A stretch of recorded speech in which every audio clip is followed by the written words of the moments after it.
Yes. Mo Tiange crouched down and started to mend the formation. Qin Shi, on the other hand, took the piece of black gold and examined it carefully. This black gold piece should be the clue Lord Daoist Xianin and the others obtained from the beast cultivators. The black gold plate was black and glossy. There were fine scratches on both sides. If one didn't touch it carefully, it would be hard to notice.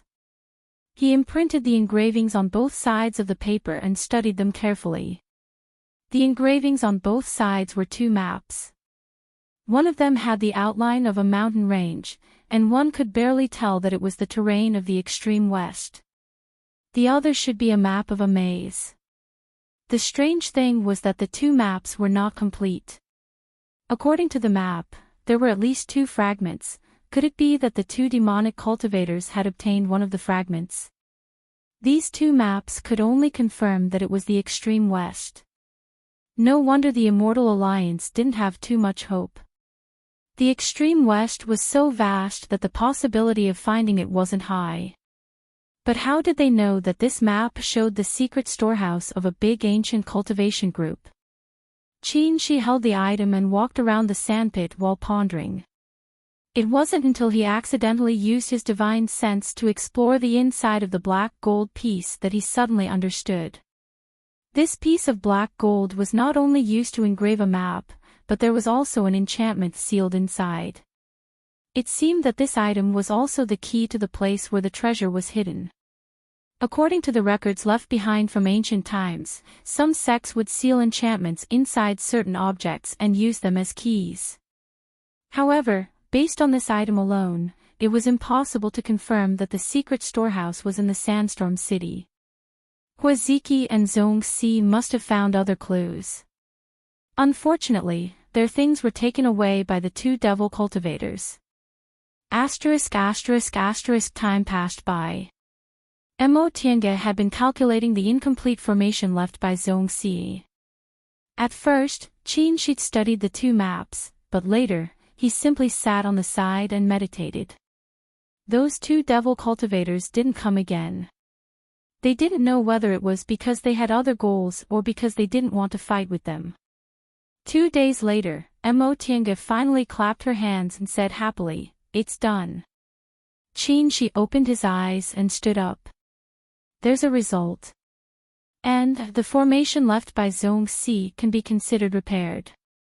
Next, we can try to see if we can crack this small formation. Mo Tiange laid a formation flag in the center of the formation and put down the last spirit stone. Buzz! With a soft sound, hundreds of spirit stones lit up at the same time, forming a light shield. A bright white light appeared in the center of the light shield and shot into the sandpit. Boom! After the loud noise, there was a rustling sound. All the sand in the sandpit leaked out. A moment later, the sandpit was empty, replaced by a big black hole. Both Mo Tiange and Qin Shi were happy. They didn't expect things to go so smoothly. They came here without knowing there was a secret storehouse here. Huaziki and Zhongxi's accidental death benefited them. The spiritual aura of the spirit stones on the ground was completely absorbed and turned into powder. Mo Tiange erased the traces of the formation and asked Qin Shi, "Do we go down?" Qin Shi thought for a moment and said, "Put your puppet down first. Maybe there are some traps inside." She took out the jade bone puppet from her Qiankuan ring, put the crystal jade in it, and ordered it to jump into the hole. Boom, boom, boom, boom. As soon as the puppet jumped in, several explosions rang out. Mo Tiange felt the puppet was hit by something and almost fell down. Fortunately, this puppet was made of incomparably solid nephrite holy spiritual jade, so it only swayed a bit before it steadily descended. When it safely fell to the bottom, it flew up again. The traps inside the hole were activated again. The puppet flew up wobbly and was hit countless times. When the puppet flew out, Mo Tiange touched the tiny wounds on its body with distress. Fortunately, the white robe it wore was a defensive magic weapon, so these were just scratches and wouldn't affect its strength. She replaced the crystal jade that had used up all its spiritual power and ordered the puppet to jump down again. She repeated this several times until the traps inside no longer activated. Okay, let's go down. She waved his arm. The three-yang real fire sword appeared and turned into several sword lights, surrounding the two of them. Let's go. ****, young master. In another corner of Fengsha City, the maid named Hong Xiao asked, why don't we kill those two Dao cultivators? She had been holding back this question for 2 days. With young master's personality, he should have killed anyone who got in his way, but this time, he chose to avoid them. She knew young master's personality, so she didn't dare to ask him. Now, seeing that he was still cultivating unhurriedly, she couldn't help asking. What's the hurry? The male cultivator sat cross-legged to adjust his breath, not even opening his eyes. Hong Xiao bit her lip and said, I'm afraid Castellan will think I'm incompetent. Upon hearing this, the male cultivator opened his eyes and raised his eyebrows. You're quite frank. Hong Xiao lowered her head. It's useless to lie in front of young master. I'd better be frank. Ha! The male cultivator laughed. No wonder you could follow Shuang for so long and even made her break the rules to help you advance to the nascent soul realm. You're indeed a smart person. This smart wasn't a praise of her intelligence, but that she knew how to adapt to the situation. Hong Xiao lowered her eyes and felt a bit sad in her heart, but she didn't dare to show any expression and let him see it. She silently thought, although the Castellan's personality was cold, he was a straightforward person. Why was young master so gloomy? This male cultivator seemed to be in a good mood and explained, the two Dao cultivators we killed had average strength, so it's fine if we killed them. The other two aren't easy to deal with. Hong Xiao wasn't sure if he was saying that she wasn't strong enough, so she carefully said, it's all because I'm a burden to young master. It's not your fault. Even if you can win against that female cultivator, I'm not sure I can win against the other person. These words surprised Hong Xiao. Young master's supernatural power is amazing. If it wasn't a late nascent soul cultivator, who could make young master feel troubled? There are many geniuses, but I'm not the only one. The male cultivator had an emotional expression. I thought that besides the great cultivators, no one in this world could be my opponent. It turns out that I underestimated others. Hong Xiao didn't speak. Now wasn't the time for her to speak. As he sighed, the male cultivator suddenly frowned and sneered. It's another two juniors in the early stage of nascent soul. They're really daring. Hong Xiao also sensed that two people were flying over. The strange thing was that one was a devil cultivator and the other was a Dao cultivator. It was said that devil cultivators and Dao cultivators in the celestial pole were sworn enemies, so why would a devil and a Dao pair travel together? As she thought about this, the two people got closer and closer and appeared in their field of vision. Hong Xiao put her hands together and held her dagger together to guard against other people's attacks. One of the two people was relatively young and expressionless. He wore a green robe and carried a sword on his back. The other looked like a small old man with thin skin and black clothes. The former was a sword cultivator, while the latter was a devil cultivator. The two people landed in front of them, and the four of them sized each other up warily.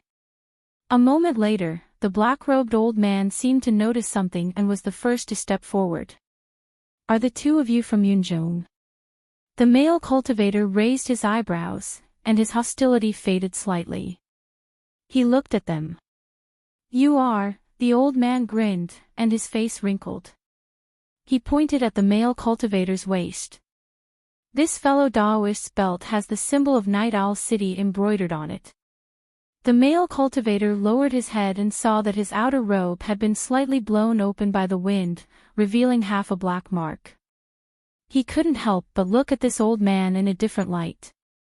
The mark on his belt was very small, and under normal circumstances, he wouldn't notice it at all. This old man was really attentive. He softened his tone and said, "Yes, we're indeed from Night Owl City. Who are you? What are you doing here?" The old man said, "This fellow Daoist and I are individual cultivators from Yunzhong. We came here to look for treasures." "Are you here to look for treasures?" Although Yunzhong and the Celestial Pole now had connections, this place was thousands of miles away from Yunzhong, and it was also incomparably desolate. Apart from looking for treasures, they didn't know what else they could do. The male cultivator didn't hide anything. "Yes." As he said that, he sized up the two people with his vigilance. "I wonder where you got the news that there's treasure here." The next moment, his eyes widened in surprise because the old man took out something. It was a piece of black gold that was as big as a palm. Chapter 542. "This thing, where did you two get it?" the male cultivator asked coldly. The old man laughed. "It seems that your excellency also has a piece." The male cultivator didn't say anything and just looked at them coldly. The old man put away the black gold piece, his smile disappeared, and he looked at them from the corner of his eyes. "Your excellency, do you want to rob it?" Before he finished speaking, the male cultivator's fake hand suddenly expanded and grabbed the old man. In an instant, the old man turned into a mass of devil aura, disappeared from where he stood, and appeared 10 feet away. Clang! With a clear sound, the sword cultivator's sword jumped out from his back and slashed at the giant hand. The male cultivator snorted, ignored the sword, and continued to grab the old man. The next moment, the sword slashed the giant hand, making a sharp sound. The male cultivator's expression changed. He immediately withdrew his hand and looked at the sword cultivator in shock. The sword cultivator smiled faintly, shook his arm, and withdrew his flying sword. He said slowly, "Fellow Daoist, long time no see." The male cultivator stared at him carefully for a while and was a bit surprised. I'm Jinshin." The sword cultivator's face was thin and somewhat bony, but when he smiled, his eyes were like peach blossoms. He said, "More than 80 years ago, Your Excellency met once." The male cultivator stared at them without saying anything. Jinshin smiled, touched his sword, and said, "Your Excellency seems to overestimate yourself. Killing people and stealing their treasures isn't that easy to do." The male cultivator clenched his fists. If one looked closely, they would find that the hand Jinshin cut was slightly trembling. After a long time, he asked with a dark face, "What do you want?" "Nothing." The one who answered was the old man. He slowly walked to Jinshin's side, his face trembling, and said, "We all came from Yunzhong. It's really fate that we can meet in the Celestial Pole. Why don't Your Excellency take out the item and cooperate with us?" The male cultivator's expression was gloomy. He stared at the two of them and didn't say anything for a long time. "Your Excellency," the old man narrowed his eyes and said again, "If you have doubts, we have nothing to say. We'll leave." The two of them turned to leave. "Wait." The male cultivator finally said, "How do we cooperate?" The old man smiled. "I'm sure you also know that there is more than one copy of this map. It's very difficult to find treasures with just the one you have. If you combine the two, your chances will increase greatly." The male cultivator's eyes flickered. "How do we split that thing?" "The two of you, the two of us. All four of us are at the early nascent soul stage. Naturally, we'll split it evenly." The male cultivator didn't answer for a while, and the old man and Jinshin didn't urge him. After a while, the male cultivator finally said, "All right, how refreshing. The old man took out the black gold piece again. Would you like to take it out for us to take a look as well? The male cultivator didn't say anything. He took out a similar black gold piece from his chinkuan bag and shook it in front of him to show that he wasn't deceiving them. The old man and Jinshin looked at each other and nodded. The old man cupped his hands in greeting. I'm called Black Robe, but my name isn't well known. I'm a loose cultivator from Yunzhong. He pointed at Jinshin. This is fellow Daoist Jinshin. You seem to know him, so there's no need to introduce him. The male cultivator nodded stiffly and said, My name is Tian Xian, and this is my maid, Hong Xiao. We're from Night Owl City. Nascent soul cultivators from Night Owl City. You two have extraordinary identities, Black Robe said with a smile. The cities in Yunzhong's devil domain were different from sections. Under normal circumstances, only the city lord was a nascent soul cultivator. If there were other nascent soul cultivators, most of them were successors or had an unusual relationship with the city lord. The male cultivator named Tian Xian raised the corner of his mouth but didn't say anything. He didn't seem to like answering. Black Robe and Jinshin didn't care about it and began to discuss the details of their cooperation with Tian Xian. Fellow Daoist Tian Xian, wait. Tian Xian looked at the two of them and asked, I wonder if you two mind telling me where you got your black gold piece? Black Robe grinned and asked instead of answering, a few months ago, fellow Daoist Tian Xian participated in the Cloud Wing City auction held by the Yuan Province Merchant Union, right? Hearing this, Tian Xian's eyes flashed and he answered, that's right. The black gold piece in his hand was the one he bought at that auction. After the world changed, the Yuan Province Merchant Union's branch in Yunzhong took out many treasures to auction in order to raise money and search for the Yuan Province. This black gold piece was one of them. Tian Xian stared at the two of them. It seems that you also went to that auction. That's right. If it weren't for that, I wouldn't have known what this black gold piece could be used for. Tian Xian narrowed his eyes and didn't understand what he meant. Fellow Daoist Tian Xian, you haven't told me where you got your black gold piece. Hee hee. Black Robe laughed. I'm not as rich as you, fellow Daoist Tian Xian. 3 million spirit stones is not enough even with all my assets. Otherwise, I would have used all my savings to buy the black gold piece in your hands. Seeing that Tian Xian was a little impatient, Black Robe cut to the chase. I obtained this item by accident a few hundred years ago. I didn't know what it was used for and didn't take it to heart. It wasn't until a few months ago when I went to Cloud Wing City to participate in an auction that I found out that this item was related to an ancient treasure trove. Unfortunately, I didn't have enough assets to buy the black gold piece in your hands. After that, I bribed a steward of the Yuan Province Merchant Union to get the information about the treasure that came with the black gold piece. I see. After confirming that it had nothing to do with the Yuan Province Merchant Union, Tian Xian's expression relaxed. If the Yuan Province Merchant Union deliberately sold the item, they would have to look for trouble afterward. Black Robe asked, fellow Daoist Tian Xian, you arrived earlier than us. Did you find any clues? Tian Xian shook his head. We encountered 4 Daoist cultivators earlier and killed 2 of them. The other 2 were quite strong, so we escaped here and took a rest for the time being. There are others. Black Robe frowned and said, fellow Daoist Tian Xian, can you take out the map on the black gold piece and compare it to confirm it? Tian Xian pondered for a while, then took out a roll of paper from his bosom.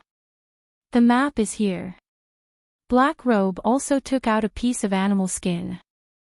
The 2 of them stepped forward and compared the map in their hands. They were both stunned. It doesn't match. The 2 of them stared at each other in surprise. The black gold pieces in their hands were exactly the same in size and style. They didn't expect that the map wouldn't match. You too. Jinshin, who was holding his sword, said, "Look at this map. The strokes are exactly the same. It should be the same map." Black Robe turned to him. "Fellow Daoist Jinshin, what do you mean?" Hee hee. Jinshin raised the sword in his hand and knocked the hilt between the paper and the animal skin. "There's a piece missing in the middle, so you can't match." Black Robe and Tianxian thought for a while and nodded in agreement. "It seems that those Daoist cultivators should have another piece of the map," Black Robe said, and then asked Tianxian, "Fellow Daoist Tianxian, are they cultivators of the celestial pole?" "Yes." Tianxian nodded. "This is a bit troublesome." Black Robe touched his beardless chin. "The cultivators of the celestial pole may not cooperate with us." "Humph." Tianxian said, "They only have 2 people left, and we have 4. We can just rob them. Why cooperate?" Black Robe raised his eyebrows and then smiled. "You're right." He paused and asked, "Since we want to cooperate, what should we do next?" "Fellow Daoist Tianxian, do you have any opinions?" "Naturally, we should take the map first." Tianxian was expressionless. "We'll have more confidence in finding the treasure when the 3 maps are combined." What fellow Daoist Tianxian said makes sense. "Shall we look for those 2 Daoist cultivators first?" "Yes." Tianxian's eyes flashed and said, "This sandstorm city isn't small, and these sand piles are very strange. It won't be easy to find 2 people." "Then what do you mean, fellow Daoist Tianxian?" "Let's split up." Tianxian said, "We'll meet up after we find them." Black Robe thought for a while and nodded. "Okay." With that, the 2 sides exchanged communication jade talismans and left separately. After 15 minutes, they couldn't sense the other party's aura anymore. Hong Xiao, who had been silent all this while, asked doubtfully, "Young master, we already know the entrance to the treasure place. Why should we cooperate with them?" Tianxian's face darkened. "These 2 people are extraordinary. If we don't cooperate with them, are we going to fight them to the death?" "But, didn't they plan to leave at that time? Do you really believe that they'll leave?" Tianxian glanced at her. "Humph. Don't underestimate nascent soul cultivators. If we don't agree at that time, they'll definitely plot against us in secret. Instead of being on guard against their plots, it's better to agree first. This way, they won't make a move before they have the confidence to defeat me." "I understand." Hong Xiao said, "Young master is doing this to stall for time. When the city lord arrives, we'll kill them all." "Not bad. You're not too stupid."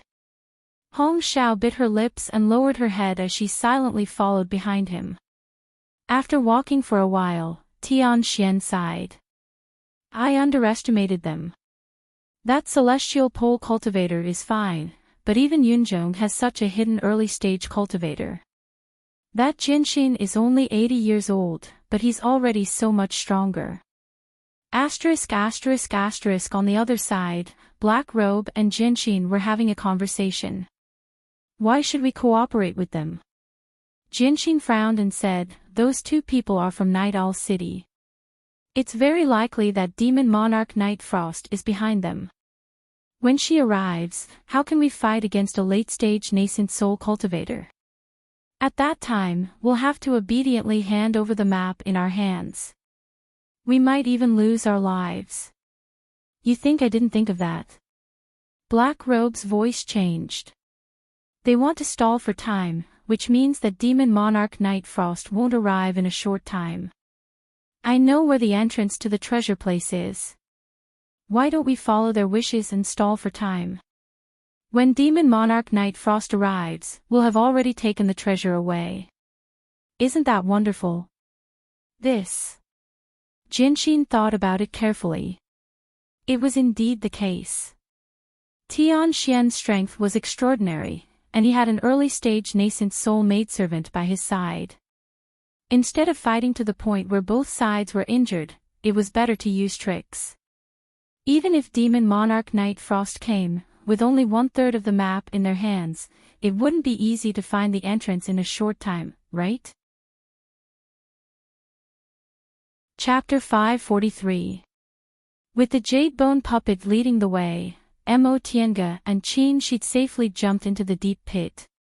Mo Tiange waved her sleeves back and forth, sweeping away the dust caused by the activation of the mechanism. She then took out the Heaven and Earth fan and relied on the Mother Moonstone at the tail of the fan to illuminate the place. She was a little surprised. She had seen the map and thought that there would be an underground city below. She didn't expect that it was just an ordinary stone path. Qin Shi waved his sleeves. A wisp of sword light separated from his body and moved forward along the stone path. The stone path was clearly illuminated by the sword light, but the surface of the rocks were glowing red, as if magma had suddenly solidified. Mo Tiange looked up. The hole above her was very far away, and there was only a glimmer of light.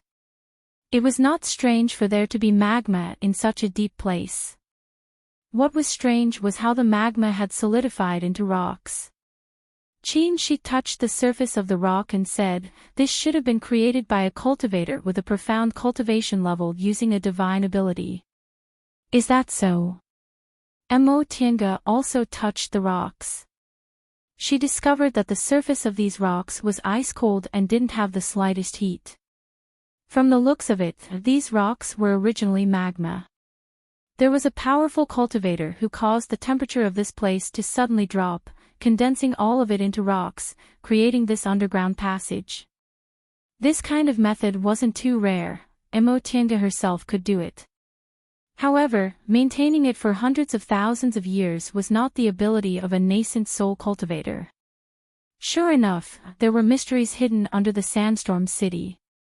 Let's go. The sword light probed the stone path. After confirming there were no problems, Qin Shi started walking. And Mo Tiange answered, then followed him. The stone path was not wide and could only accommodate 2 or 3 people walking side by side. The Jade Bone puppet was walking in the front, followed by Mo Tiange and Qin Shi. Although the nascent soul heavenly tribulation completely destroyed her offensive magic weapons, the great benefits she obtained from this trip to Sea of Returning Ruins far outweighed her losses. The Jade Bone puppet, the Cosmos Ring, the Great Heavenly Thunder Technique, and the many crystals and high-grade spirit stones were far more valuable than a few ordinary magical treasures. Besides, what she lost were all offensive artifacts. These things could be replaced, and those artifacts with unique functions could all be repaired. The Jade Bone puppet walked in front and did not encounter any danger. Even so, the two of them didn't relax their vigilance. Qin Shi kept releasing his sword aura, and Mo Tiange also didn't relax her art of primordial singular energy. Heavenly lightning also floated beside her. After walking for a while, Mo Tiange raised the back of her hand and looked at the map. She silently recalled the path they had just taken and compared it with the map. She said, "It's different from the route on the map. I don't know if it's a missing part or if this place isn't on the map at all." Qin Shi said, "It's very likely that this part wasn't drawn on the map."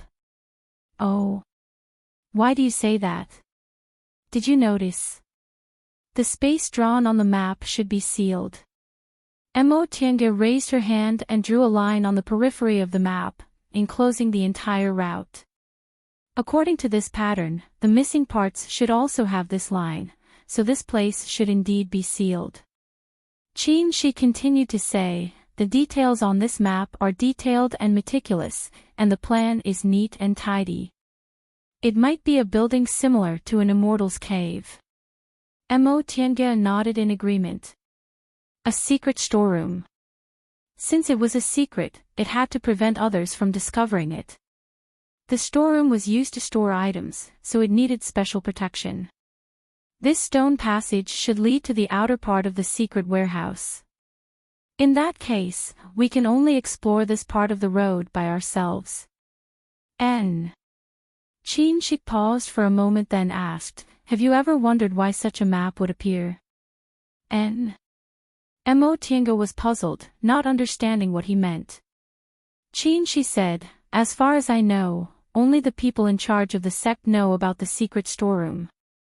For example, in our Xianqing school, only senior martial brother Xinjiang knows the location of the secret storeroom. Other people, including the sect head in charge of the storeroom, also don't know. This is the case in every cultivation group, there are no exceptions. Upon hearing what he said, a thought flashed in Tiange's mind. What if senior martial brother Xinjiang suddenly died and couldn't tell us the location of the secret storeroom in time? She smiled and pointed at the piece of black gold in her hand. So, I think this thing should be used to prevent that kind of situation from happening. Tiange thought for a while and said, such an important thing shouldn't be casually leaked, right? Logically speaking, she said. As far as I know, there are also copies of the map of Xianqing School's secret storeroom in the hands of several people, including our master. If Lord Daoist Xinjiang died unexpectedly, then Lord Daoist Jinghe would be the person with the highest cultivation level in Xianqing School, so it was very reasonable for him to have one of the maps. So, this piece of black gold should also be like this. It's divided into several parts and in the hands of several people. If something happens to the person in charge, they have to combine them into one, find the exact location of the storeroom, and pass it on. So, what he said was very reasonable, but how could it help their current situation? She continued, so as long as we reach the storeroom marked on the map, we'll be very safe. However, in order to prevent things from falling into other people's hands, the road outside must be very difficult. It's even possible that they'll set up a deadly trap and inform the younger generation of how to crack it. In this way, the secret storeroom had several layers of protection. The map was divided into several parts. If there was a problem with the sect's inheritance, the map couldn't be combined to obtain the treasure. The method to crack it would be passed on separately to prevent outsiders from obtaining the map and taking away the things in the storeroom.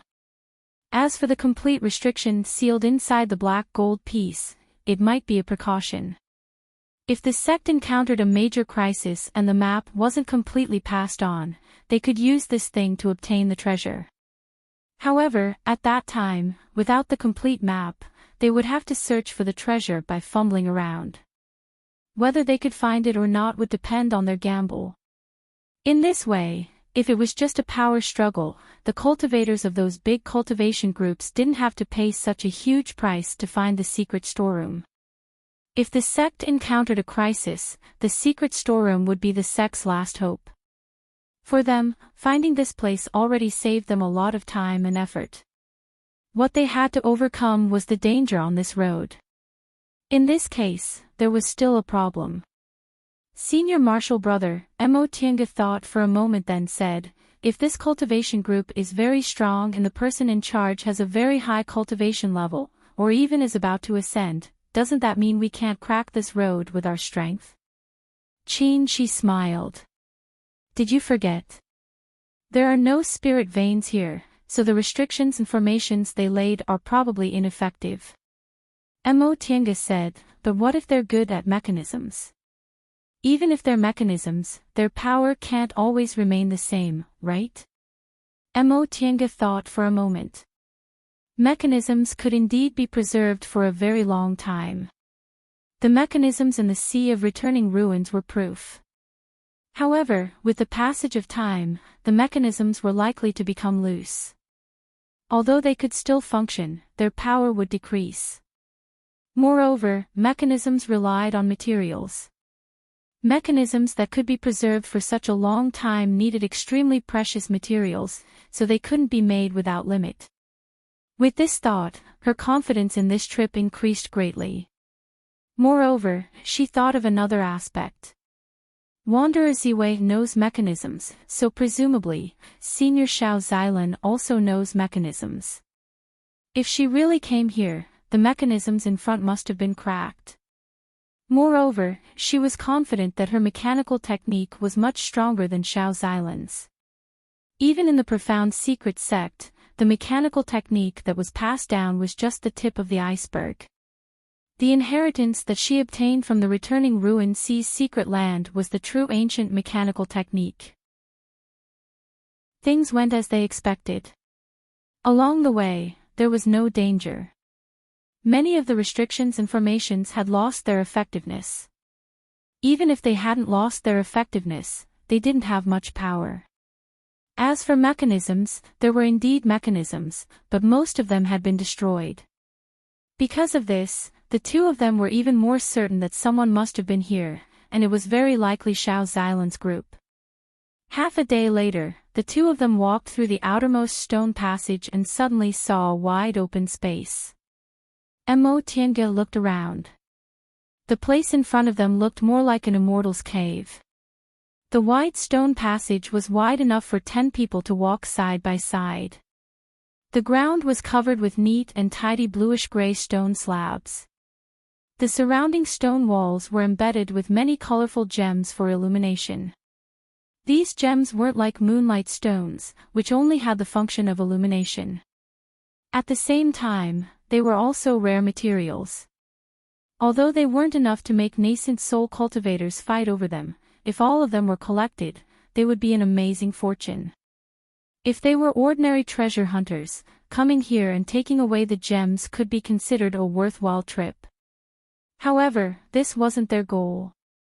Looking at the whole stone passage filled with gems, Mo Tiange and Qin Shi's eyes were filled with amazement, but they didn't have any greed.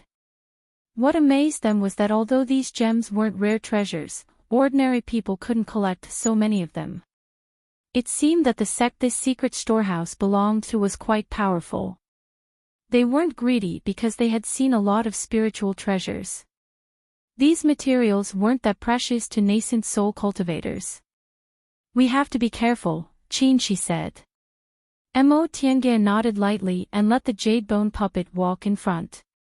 There were traces of embedded gems at the front of the stone passage, but there were no gems, so they must have been taken away. These traces only lasted for 3 to 5 meters before they stopped abruptly. There was even half a gem that hadn't been dug out.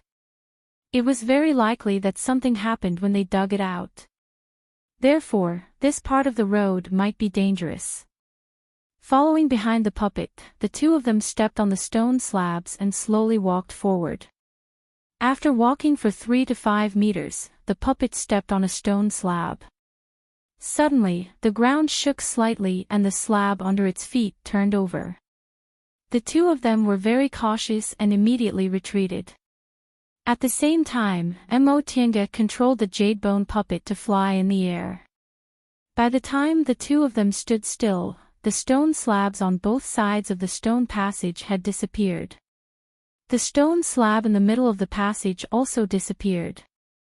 Mo Tiange looked down and her scalp suddenly went numb. Underground fire was burning under this stone passage, and between the fire, there were densely packed fire ants crawling all over it. This kind of fire ant fed on fire and was born with spiritual aura.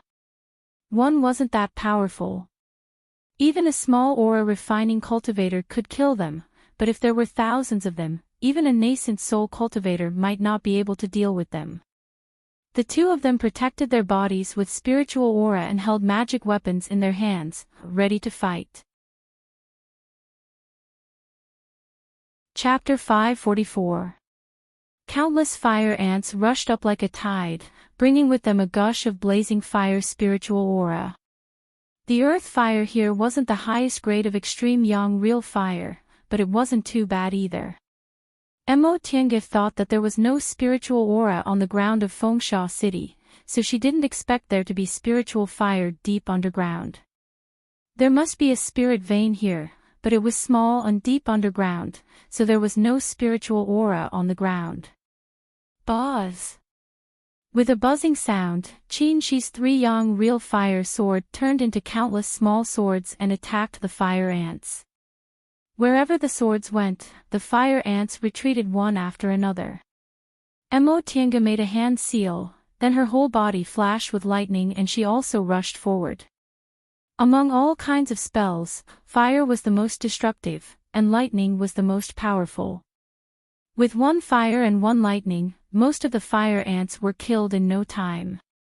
The two of them walked on the stone slab in the middle and slowly walked forward. They fought as they walked. 2 hours later, the two of them crossed the stone path and arrived at a stone room. As soon as the two of them stepped into the stone room, they heard the sound of chi-chi. The stone slabs that had been flipped over had all been flipped over, and the fire ants had disappeared. Seeing this, Mo Tiange sighed. It can still recover after it's activated. This mechanism is really amazing. Qin-Shi didn't answer. He stared at the stone path for a long time without moving. Seeing this, Mo Tiange pulled his sleeve. Senior Martial Brother. Qin-Shi regained his composure and said, "Did you notice that as soon as the mechanism was activated, spiritual aura leaked out? There's spiritual fire here, so there's naturally a spirit vein. Since there's a spirit vein, the restrictions here are probably still intact." Mo Tiange had thought of this before, but she wasn't worried. It doesn't matter. The spiritual aura on the Spirit Mountain in Returning Ruin Sea is so abundant that the restrictions are still weakened. This is just a small spirit vein. Even if the restrictions are still intact, they should be easy to break. Qin-Shi thought about it and nodded in agreement. The two of them rested for a while and were about to start again when they suddenly heard rustling sounds behind them. They turned around and saw the stone slab was turned over again. Mo Tiange was surprised. What's going on? They already passed this stone path. Why was the mechanism activated again? Someone's coming. Qin-Shi's divine sense had already detected other people's breaths. They're both in the early stage of the nascent soul realm. Could it be that those two devil cultivators have already arrived? No, that's not right. One Taoist and one demon, not those two. The two of them looked at each other in confusion. There were only 2 Taoist cultivators and Huaziki. Huaziki and Zhongxi were already dead. How could there still be Taoist cultivators? Could it be that people from the Sandstorm City had come again? One Tao and one devil. Mo Tiange was bewildered. Could it be that the male cultivator brought someone else here? Those 2 demonic cultivators were obviously not as strong as them. Maybe the male cultivator had found some helpers. The far west was so far away, but they found helpers so quickly. Could it be that their partners were behind them? It's all right. Upon seeing Mo Tiange's questioning gaze, Qin-Shi shook his head lightly. As long as they're in the early stage of the nascent soul realm, they're probably not my match. With the vermilion bird bow, he was now able to go toe-to-toe with late-stage cultivators. No matter how powerful early-stage cultivators were, there was no way they could match late-stage cultivators. For example, Jing Xingji was a sword cultivator who practiced ancient secret techniques. He could be said to be a top-notch existence among early-stage cultivators, but he was only a bit stronger than ordinary middle-stage cultivators. He was far from being a match for late-stage cultivators. Seeing how confident he was, Mo Tiange didn't say anything. She thought for a moment then said, "These 2 people not only killed Huaziki and Zhongxi, but they also found their way here. Could it be that their goal is also this secret storehouse? It's very likely. One secret storehouse is already enough in Sandstorm City. It's impossible for there to be too many secret places." After a pause, he suddenly thought of something and said, "If they really came for the secret storehouse, I'm afraid they also have a map." Understanding the meaning behind his words, Mo Tiange said. Should we wait here and rob them? Qin Shi smiled. That'll save us a lot of trouble. Mo Tiange thought about it and also smiled. All right. They attacked first, so they can't blame us. Qin Shi glanced around and didn't find any danger, so he found a corner and sat on the ground. Let's recover our spiritual aura first, then we'll strike first. Mo Tiange also looked around and chose a place. She let the puppet hold the Fuxing sword and lay in ambush on the side. Then she arranged a spirit-concealing formation and also sat down. This stone path was very long. The divine sense of early-stage cultivators couldn't spread to this far, so those two people probably hadn't found them yet. 4 hours later, the sound of spells being cast came closer and closer. Mo Tiange opened her eyes and saw that Qin Shi had stopped adjusting his breath and was listening attentively. When he saw her opening her eyes, he raised his index finger and signaled her to be quiet. To avoid alerting the enemy, they didn't use their divine senses to monitor the situation. At that moment, they only heard the sound of spells being cast getting closer and closer, mixed with the sound of light footsteps. These two people have extraordinary strength. Qin Shi said through his divine sense. They came here in such a short time. Although the fire ants were not strong, they could fly and crawl. There was no end to them. They were very troublesome. The two of them walked for more than 2 hours. The two of them only took a little longer than them. Mo Tiange listened for a while then said, "It seems there's a sword cultivator?"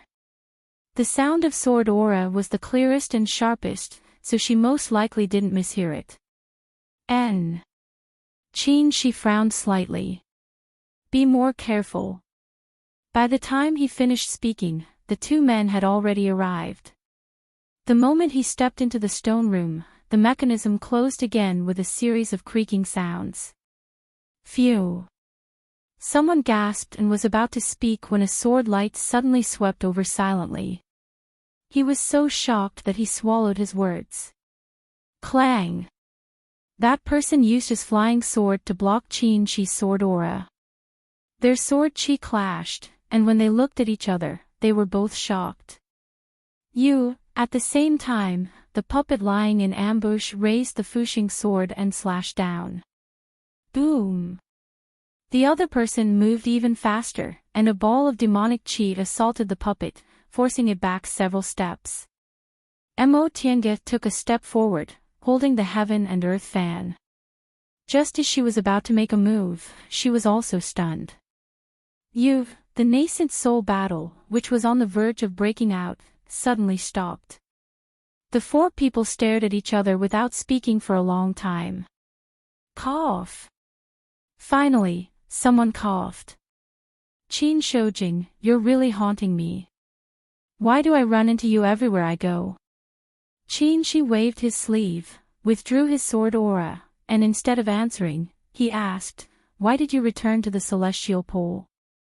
Sword cultivator Jinxin, who was also Jing Xingji, wiped his face, revealing his true appearance. He put his sword back into its sheath and curled his lips. Whether I return to the celestial pole or not, what does it have to do with you? Then it's also none of your business that I'm here.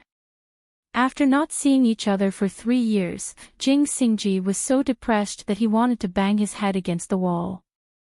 Can you two talk properly?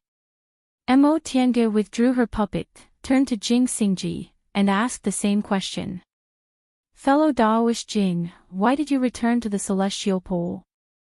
Facing Mo Tiange, Jing Xingji put away his rebellious nature and answered, I have nothing to do in Yuanzhou, so I went back to the celestial pole. He looked at Qin Shi and Mo Tiange in bewilderment. What are you doing? Why did you come to the celestial pole? We have a mission, Mo Tiange said. What about you? I'm not telling you. Jing Xingji smiled complacently, looked them up and down, and said, you two are doing well. Your cultivation levels have improved again. You're doing well too. Your sword aura is even more powerful. Mo Tiange glanced at his flying sword, which shone with a cold light. He must have refined a lot of crystal jades. Jing Xingji jealously stared at her puppet without saying anything. Mo Tiange smiled, then turned to the other person.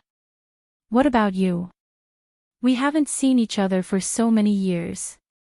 How have you been? The old devil cultivator was stunned. You know who I am. You have primordial devil aura on you. Who else could it be? Mo Tiange said. There were only a few people who practiced the primordial devil art. Mei Feng was dead, Yang Qingji didn't know how to disguise himself, and Master Song Feng was already in the late nascent soul realm. She didn't believe she would run into another person who practiced the primordial devil art. The answer to who this person was obvious. The old man's eyes flashed.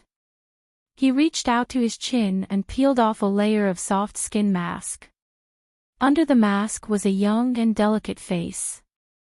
Long time no see, Nia Wushang said. Her voice was clear and pleasant, no longer hoarse and old. Mo Tiange was about to say something when she was surprised. Your voice. In the past, not only was Nia Wushang's voice hoarse, but she also spoke ventriloquism. How come now? Nia Wushang smiled and said, I've advanced to the nascent soul realm. Mo Tiange was stunned, but then she suddenly understood. Once a person advanced to the nascent soul realm, their body could be reconstructed. She couldn't speak before, so she must have been injured somewhere. Now that she could speak, she must have recovered after she advanced to the nascent soul realm. Upon seeing Nia Wushang's sincere smile, Mo Tiange said sincerely, Congratulations. She was congratulating Nia Wushang for advancing to the nascent soul realm and also congratulating her for getting rid of the shadow of the past. When they met in Yunzhong, Nia Wushang psychologically got rid of Master Song Feng. And now, the scars left on her body by Master Song Feng were also gone. Nia Wushang understood. She stared at Mo Tiange with sparkling eyes. You too. Not only did you return safely from Yunzhong, but you also successfully advanced to the nascent soul realm. Enough. Jing Xingji interrupted their conversation. Don't congratulate me here and there. I'll congratulate the two of you. Isn't that enough? We don't have much time. We'll catch up later. Jing Xingji said sternly, let's talk about our purpose in coming here first. We all know in our hearts that running into each other here definitely wasn't a coincidence. Running into each other in the far west could be considered a coincidence, but running into each other in the underground stone passage leading to the secret storehouse, this probability was too low. Even if their purpose was different, their destination must have been the same. The four pairs of eyes stared at each other for a while before Mo Tiange coughed and took out the black gold piece. I guess you also have this thing, right? Upon seeing this thing, Nia Wushang said, turns out the last piece of the map is with you. It seems the Dao cultivators, those two Yunzhong devil cultivators mentioned were you. Yunzhong devil cultivators? Mo Tiange and Qin Shi glanced at each other. Those two people turned out to be devil cultivators from Yunzhong. Why did devil cultivators from Yunzhong come here? We'll talk about this later. Nia Wushang stared at them. Now that we've confirmed that our purpose is the same, should we cooperate next? Is there a need to ask? Mo Tiange said, if I don't cooperate with you, should I cooperate with those two devil cultivators? They also have the map, right? Nia Wushang smiled. Alright, then let's compare the map first and see how we can cooperate. Chapter 545. The two of them took out a pair of maps. Sure enough, they were connected together except for the bottom piece. Two pieces are missing one piece. What about the remaining map? Jing Xingji asked. Mo Tiange glanced at him. If you want to snatch it, just say it. We all know what kind of person you are, so you don't need to pretend. Jing Xingji coughed and said, it might not be appropriate to snatch it now. Qin Shi looked at him and asked, what do you mean? We're in the celestial pole, and they're only in the early stage of the nascent soul realm. What's wrong with snatching it?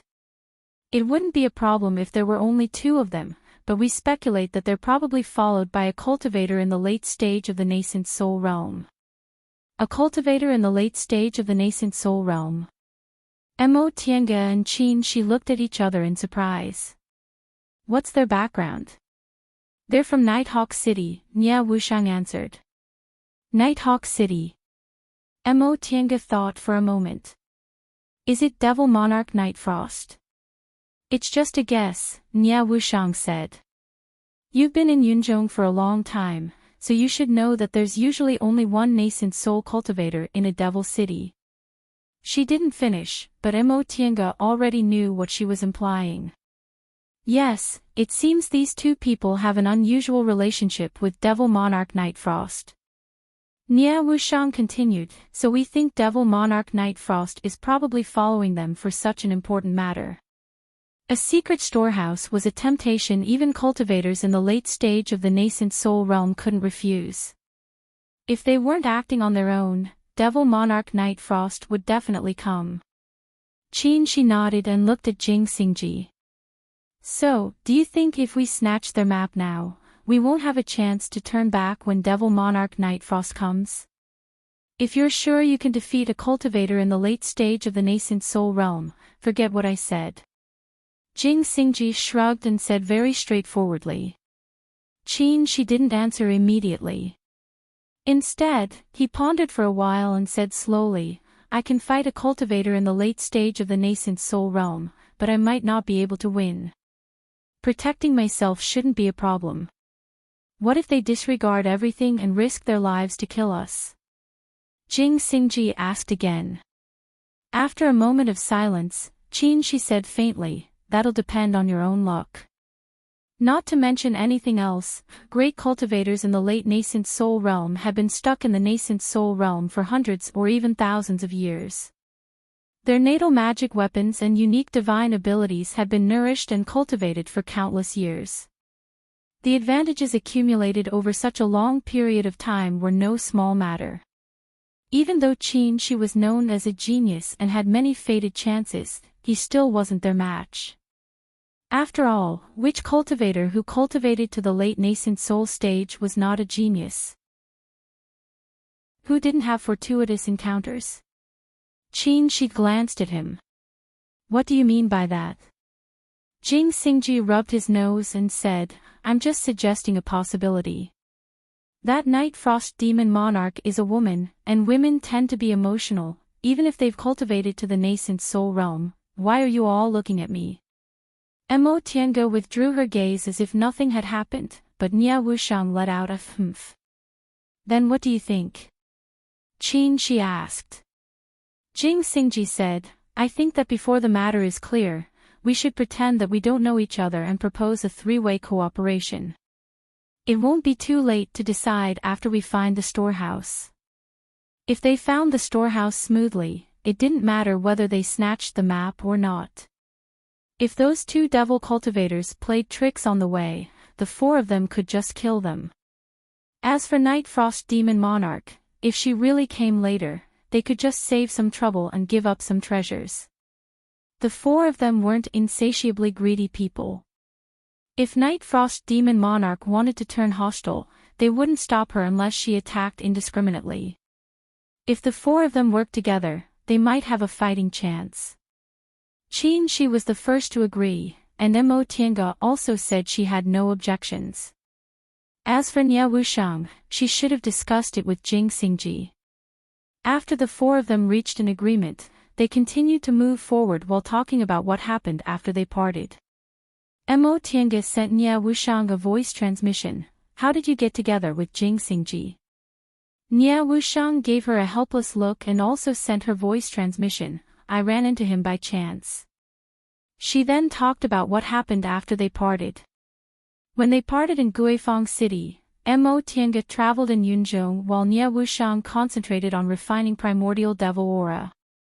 The primordial devil aura she swallowed was Mei Feng's preparation to directly advance from the early stage to the late stage.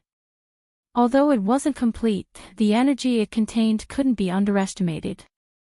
It was enough for her to advance from the core formation realm to the nascent soul realm. After Mo Tiange left, she entered closed-door meditation for more than 40 years and advanced to the nascent soul realm in one fell swoop. Mo Tiange did some calculations. Nie Wuxiang advanced to the nascent soul realm only a few years after she formed her nascent soul. Nie Wuxiang didn't hear about what happened in the Sea of Returning Ruins until she came out of closed-door meditation. This was a major event in the cultivation world of Yunzhong. It was related to most of the nascent soul cultivators in Yunzhong and various big forces. Low-level cultivators didn't know much about it, but high-level cultivators knew everything. Nie Wuxiang felt sad when she learned Mo Tiange was locked in an independent space and probably couldn't come out. But in less than 2 years, she heard Mo Tiange not only left the secret place in the Sea of Returning Ruins safely, but also advanced to the nascent soul realm and turned Yunzhong upside down because of her nascent soul tribulation.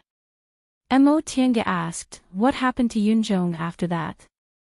"I went to Yuan province after the heavenly tribulation. After I came back, I've been in closed-door meditation. I only came out not long ago, so I haven't had time to inquire about what happened in Yunzhong." This question made Nie Wuxiang laugh gloatingly. "You definitely don't know how big of a trouble you've caused." "What?" Mo Tiange didn't understand.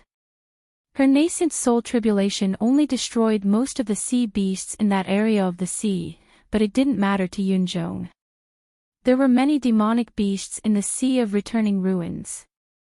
Nie Wuxiang said, after the heavenly tribulation that day, it triggered cracks and tsunamis.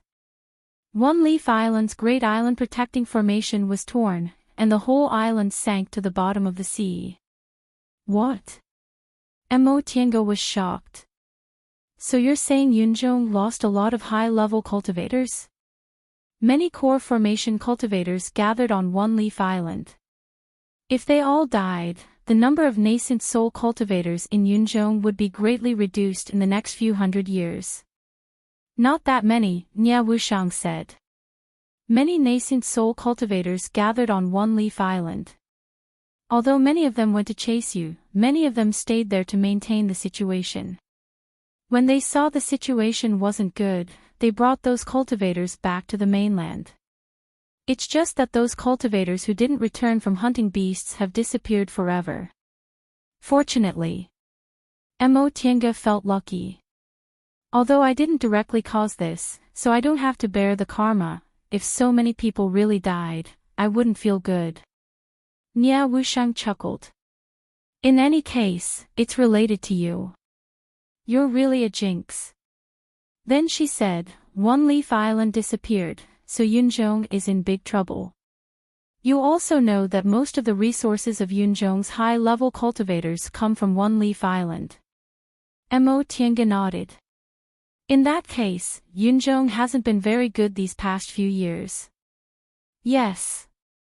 Nie Wuxiang shook her head. "One Leaf Island has been in operation for tens of thousands of years. How can it be built in just a few years? Besides, the southern end of Yunzhong is no longer the Sea of Returning Ruins, and there are far fewer sea beasts there. In my opinion, Yunzhong has already lost its advantage in resources. Now, it's not much better than the Celestial Pole." Speaking of spiritual lands, the Celestial Pole also had a lot of them, but they lacked the resources of the sea compared to Yunzhong. Now that Yunzhong lost One Leaf Island and was no longer connected to the Sea of Returning Ruins, it no longer had an advantage. Mo Tiange looked a little happy. "If that's the case, the Celestial Pole and Yunzhong won't have to worry about being suppressed if we join forces."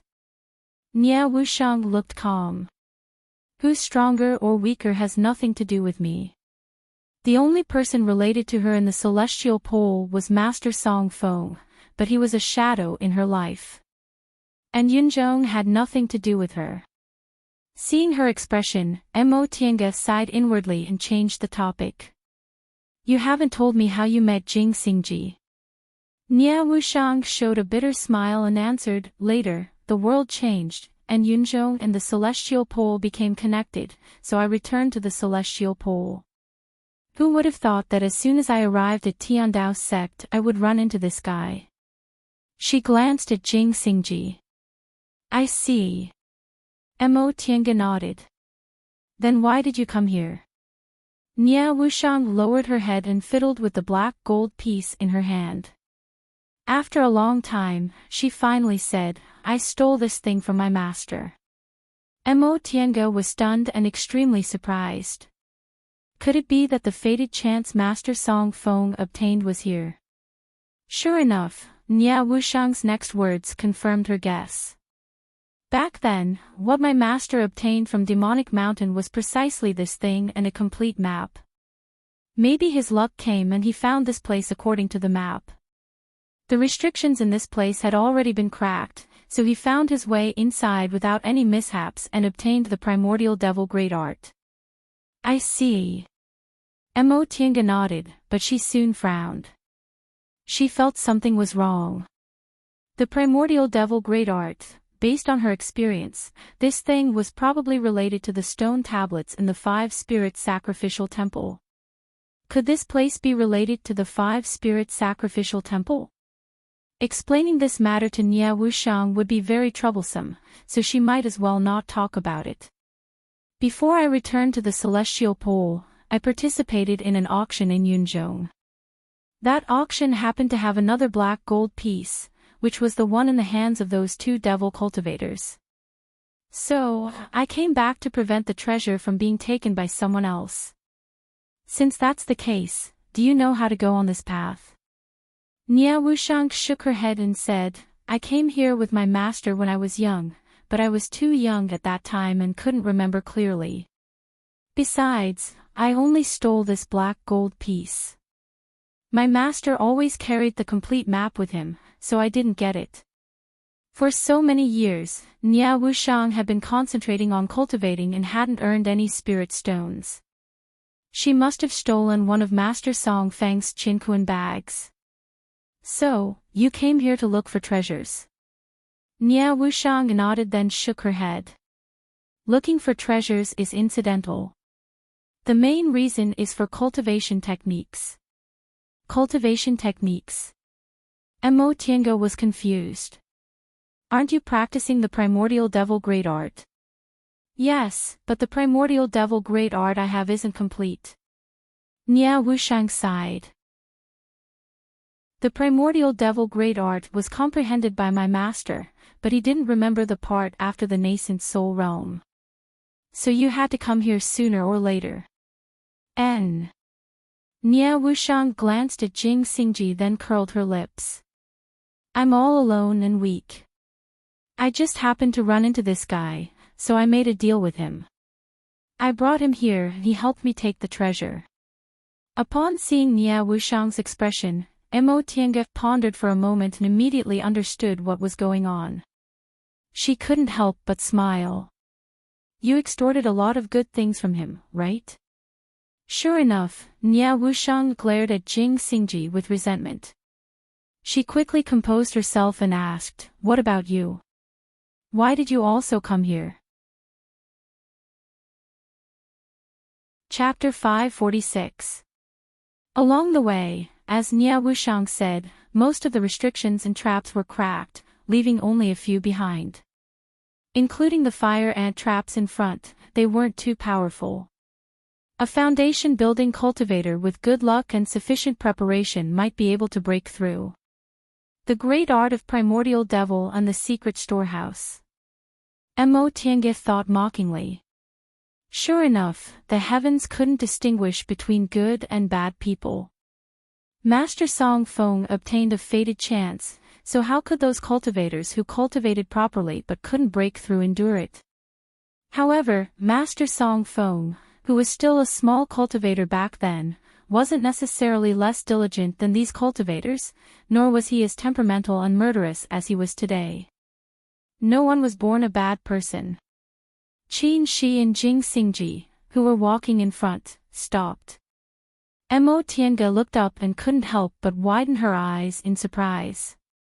In front of them was a vast space with towering stone forests decorated with earthly fires.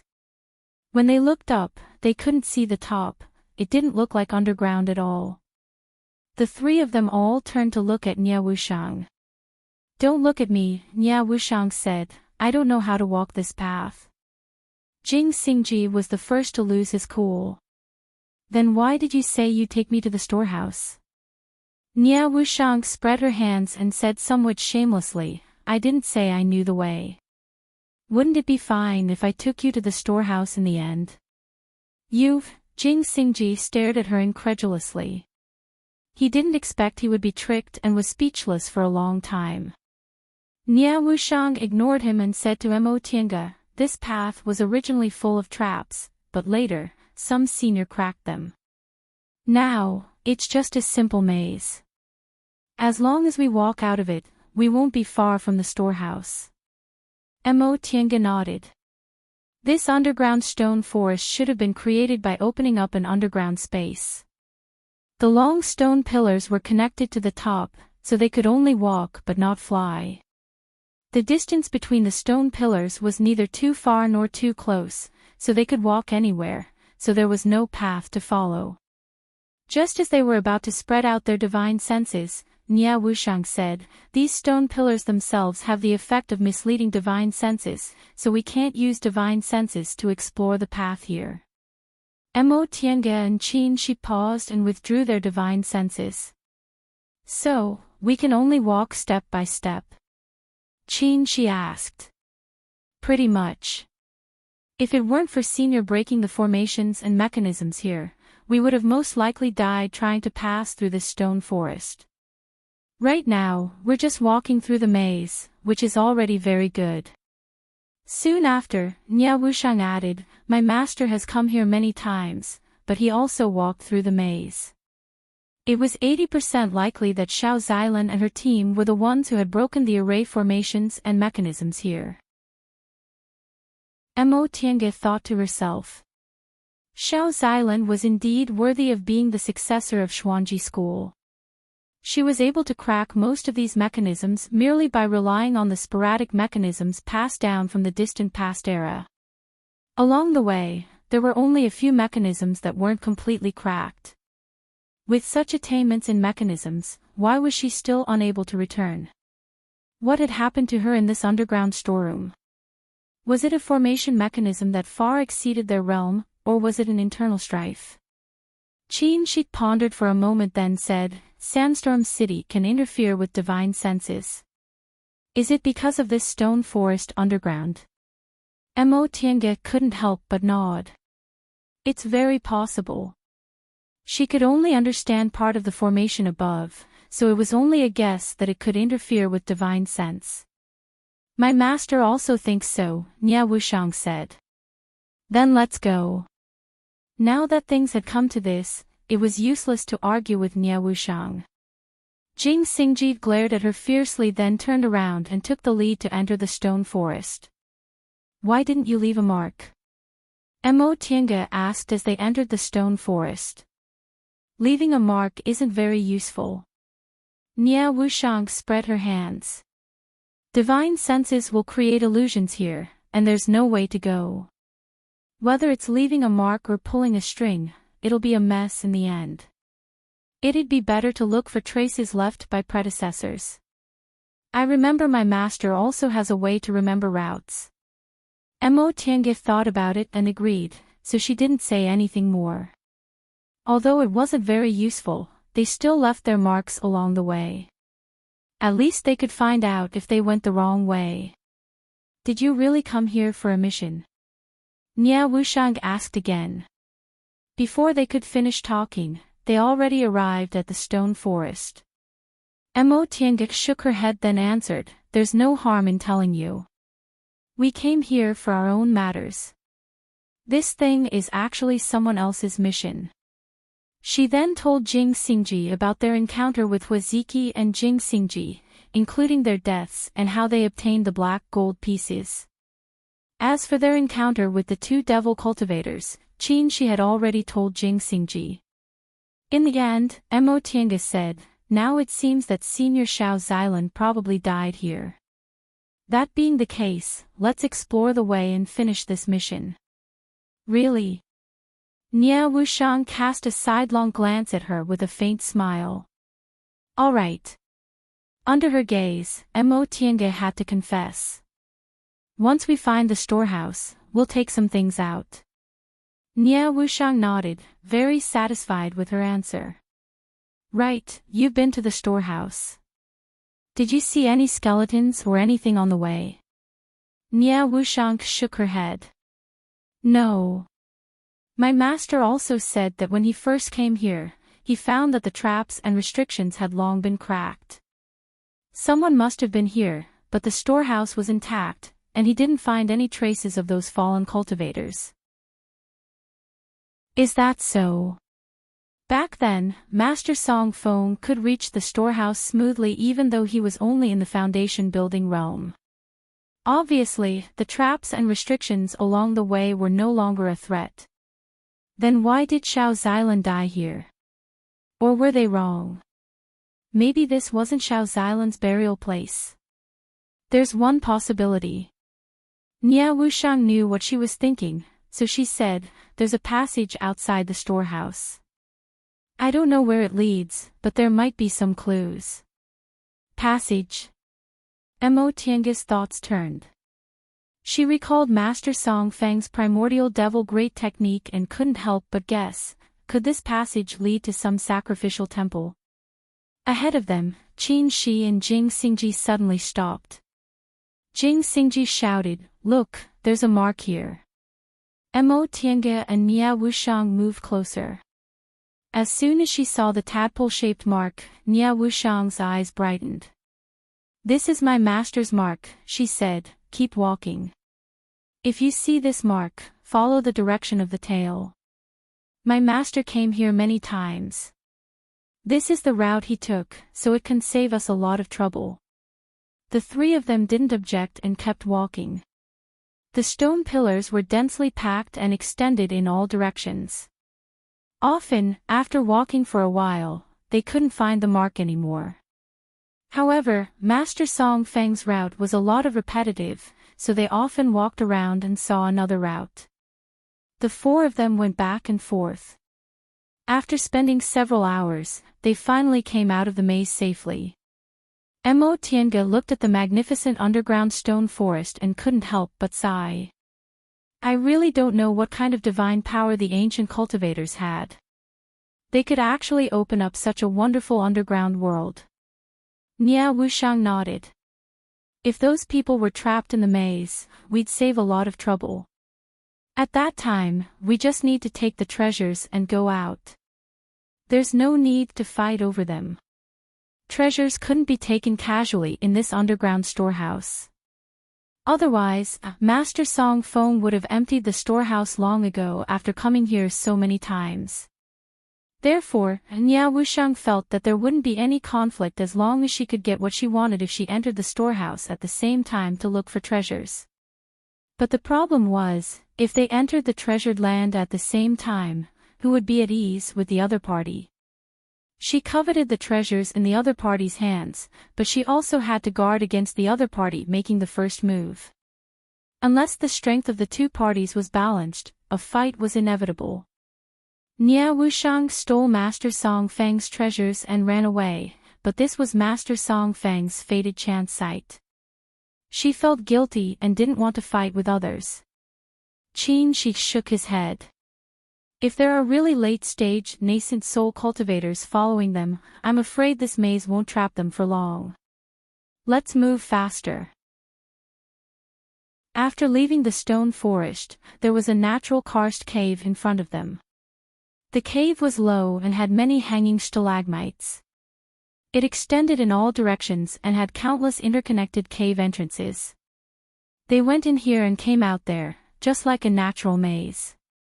After passing through several checkpoints, all the mechanisms and restrictions were cracked without exception. The four of them arrived at the entrance of the storehouse without any danger. However, when they looked at the storehouse, Mo Tiange, Qin Shi, and Jing Xingji all doubted their eyes.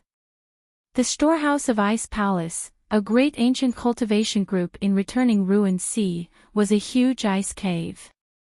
It was magnificent and incomparably gorgeous. At first glance, one could tell it was no small matter. But what about the storehouse in front of them? The low cave didn't have any decorations. It was completely different from the magnificent stone forest just now. It looked like a low-level cultivator's Immortal's cave. Even if it was a secret storehouse, wasn't this too simple and crude? You didn't go the wrong way, did you? Jing Xingji looked at Nia Wushang suspiciously. Nia Wushang snorted through her nose and didn't answer. Mo Tiange looked at the cave in front of her. The cave entrance was narrow and didn't have any decorations. It was so gray that she almost ignored it. But even so, she didn't dare to look down on this storehouse at all. A layer of hazy light covered the cave entrance. Even if they didn't do anything, they could still feel the invisible spiritual aura pressure. A woman in purple fluttered down from the sky of Sandstorm City. She was as cold as frost and as beautiful as a peach. Hong Xiao, who was under the sand tower, went to greet her. Lord. The woman in purple nodded. Her face was cold and expressionless. Shuang. Seeing her, the gloominess on Tianxuan's face finally faded a little. It was Devil Monarch Night Frost, the Lord of Night Owl City. She was still expressionless, but there was a hint of softness in her eyes. How is it? She asked while looking at Tianxian. Her voice was as cold as snow water, clear and transparent. I've found it. Tianxian waved the sheepskin scroll in his hand and handed it to her. But it's a bit troublesome. Devil Monarch Night Frost took it, flipped through it, and threw it back to him. What kind of trouble?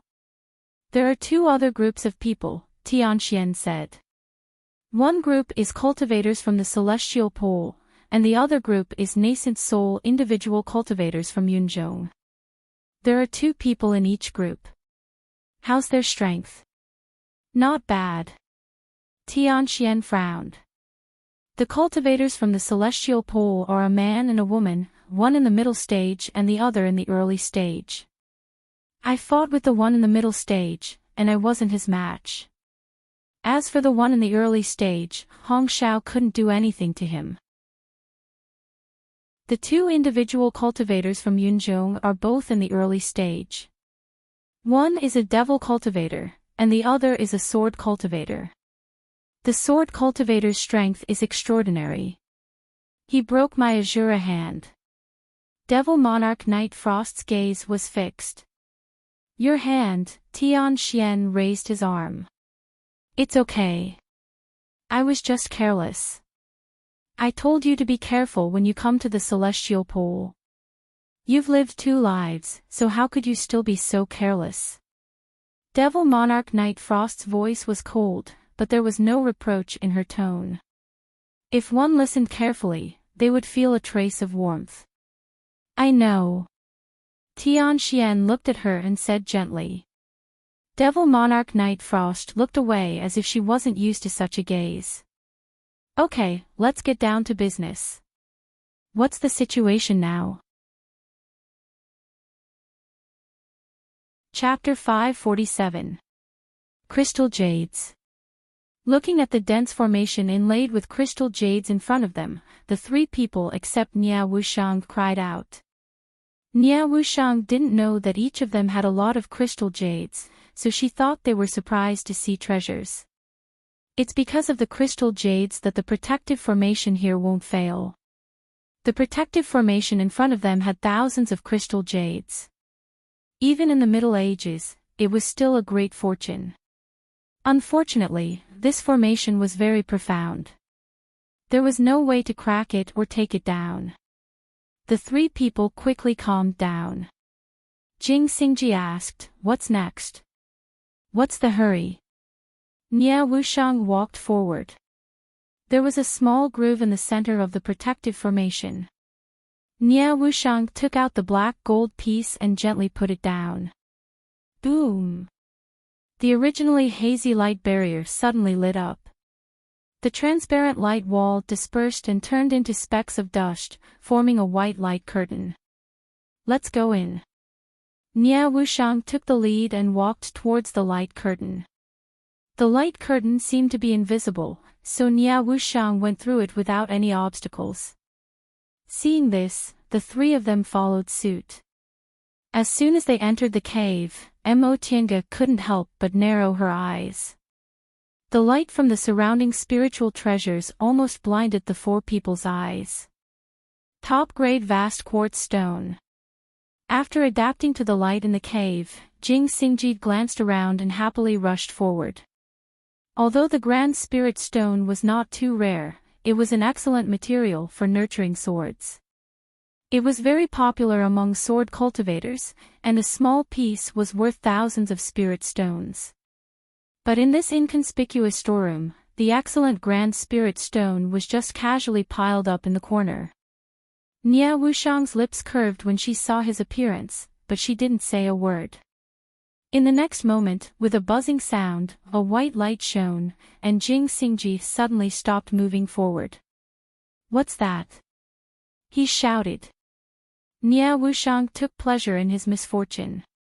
"If there weren't any restrictions, my master would have taken everything away long ago. Why would he wait until now?" Jing Xingji's face darkened, but he couldn't say anything. Nia Wushang felt very refreshed and said magnanimously, "There's nothing special about this restriction. Just break it by force." Upon seeing Jing Xingji silently attacking the restrictions with a sullen expression, Mo Tiange and Qin Shi smiled at each other, then moved to look for the things they wanted. This secret storeroom didn't contain any powerful Dharma treasures. Most of them were materials and elixirs. There were even spirit talismans at the soul formation stage and above to ensure that the spiritual qi wouldn't be lost. Mo Tiange gave it some thought and understood. The reason for the existence of the secret storehouse was that after the sect suffered a blow that was almost annihilated, they could still preserve a bit of incense and hope to restore the sect. Materials and elixirs were the foundation of cultivating disciples. With enough materials and elixirs, the sect would be able to grow rapidly. Magic treasures, on the other hand, were different. Without sufficient cultivation, one would not be able to unleash the power of magic treasures. Just having magical treasures without cultivation was like a tree without roots, water without a source. It could not last long. The possibility of them finding a powerful magic treasure in this storeroom was very small. However, the materials in this storeroom were all rare top-quality materials. This trip was definitely a huge profit. Unfortunately, there were restrictions around these materials, so he could only take one or two. Before long, Qin Shi took a fancy to a piece of Xian Fire Jade Essence. This piece of Xian Fire Jade Essence was 2 feet high. It was fiery red and crystal clear. Although it was half a foot long, he could still clearly see the scene on the other side. Xian Fire Jade Essence was a top-grade material used to refine fire attribute magic treasures. Back then, a piece of Xian Fire Jade Essence produced in Immortal's ruins almost caused many nascent soul cultivators to fight for it. Even Master Song Feng took action, which showed how precious it was. The quality of this piece of Xian Fire Jade Essence was similar to the one produced in Immortal's ruins, but its size was several times bigger. Qin Shi summoned the 3 Yang Real Fire Sword and said to Mo Tiange, "You look for it first. If you see something you like, call me." Mo Tiange nodded and walked away alone. Although there were many materials in this storeroom, there was nothing she particularly wanted. She had decided not to refine other offensive magic treasures. She had the Fan of Heaven and Earth and the Fuxing Sword in her hands, as well as the Great Heavenly Thunder technique. Although auxiliary magic treasures were damaged by the heavenly tribulation, they could be repaired, so there was no need to refine them. As for medicinal pills, that was what she lacked the least. A moment later, she stopped in front of an item. It was a crystal the size of a fist. It was transparent and looked like a crystal. At first glance, it was a solid object, but when she stared at it carefully, she saw that it seemed to have water ripples. After staring at it for a while, she saw a dense mist. The strangest thing was that this thing actually didn't have spiritual aura. Could it be an ordinary object? Mo Tienga muttered. She looked left and right and shook her head. This thing couldn't be an ordinary object. The restrictions around it were even more advanced than those of those precious materials, so how could it be an ordinary object? After looking at it for a while, she didn't find anything she particularly wanted. He took out the Xian Fire Jade Essence and came over. How is it? Mo Tiangiff pointed at the crystal and said, "Can you recognize this thing?" She looked at it for a while, but he still couldn't figure it out. What's this? Why is it so strange? It doesn't look like a material from the cultivation world at all. Mo Tiangiff thought for a while then said, "Let's take this thing away. Even we can't recognize it, so it must be extremely precious." She had no objection. He once again summoned the 3-yang real fire sword and attacked the restrictions. The two of them worked together. They originally thought they would be able to break the restrictions very quickly, but unexpectedly, the strength of the restrictions was beyond their imagination. After struggling for a whole hour, they only managed to make a crack. When they got the crystal, Nia Wushang suddenly said vigilantly, "Someone's coming." Upon hearing this, Mo Tiange, Qin Shi, and Jing Xingji stopped at the same time and turned around. Nia Wushang explained, "I hid devil aura on the road, and I sensed someone passing by. It's them." Jing Xingji took back his flying sword. "Can your devil aura sense their cultivation levels?" Nia Wushang shook her head. "No, but I can sense that there are 3 of them." The 4 people looked at each other. In the end, Qin Shi said, "It seems your guess is correct. Then what should we do now?" Nia Wushang looked at them. "To be honest, I haven't advanced to the nascent soul realm for long, so I don't have the slightest confidence in facing a late-stage nascent soul cultivator." Mo Tiangiff pondered for a while then asked, "Then should we hide?" Jing Xingji nodded then looked at Nia Wushang. "We're here to look for treasures. There's no need to clash with them." Qin Shi also nodded. Although there were many treasures here, it wasn't to the point of risking their lives. It would be fine if those 3 people were willing to coexist peacefully, but they might think that a late-stage nascent soul cultivator could kill all of them. Seeing that the 3 of them agreed, Nia Wushang didn't hesitate. "Then let's go." She then turned around and walked towards the entrance. "Where's your cultivation technique?" Before they left, Mo Tiange sent a voice transmission to her. "Did you get it just now?" Nia Wushang turned her head. Her gaze seemed to be moved and grateful. She said, "You'll know in a moment." The 4 of them left the storehouse. Nia Wushang closed the protective formation with a piece of black gold and led them around the karst cave. Soon, they left. Before long, Devil Monarch Night Frost took Tian Xian and Hong Xiao to the storehouse. After studying it for a while, he opened the protective formation and entered the storehouse. "We're so close. Won't we be discovered?" Jing Xingji couldn't help but ask as they walked in the karst cave. "It's fine," Nia Wushang said, "there's a formation in the storehouse that forbids divine senses. Once we leave the storehouse, the rock formations in this karst cave are also strange. Even late-stage nascent soul cultivators won't be able to discover us unless they're very close." The 4 of them walked deeper and deeper into the karst cave. Gradually, the air seemed to be filled with a murderous aura. Where are we? Qin Shi asked. Nia Wushang paused for a moment then answered, I'm going to look for a cultivation technique. You guys can stay here if you want. Generally speaking, things like cultivation techniques were one of cultivators' secrets, and they definitely wouldn't be told to others. Upon hearing that Nia Wushang was going to look for a cultivation technique, Qin Shi hesitated for a moment. He wanted to say that they wouldn't go with her, but from what Nia Wushang said, it seemed like she didn't mind them going with her. If he hadn't asked, she wouldn't even have told him. He glanced at Imotienga, but when he saw her contemplating, he asked through voice transmission, What's wrong? Imotienga raised her head to look at him then answered through voice transmission, I suspect the place she went to look for cultivation techniques is also a 5-spirit sacrificial temple.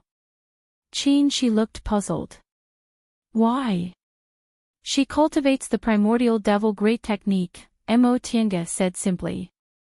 Once she said that, Qin Shi immediately understood.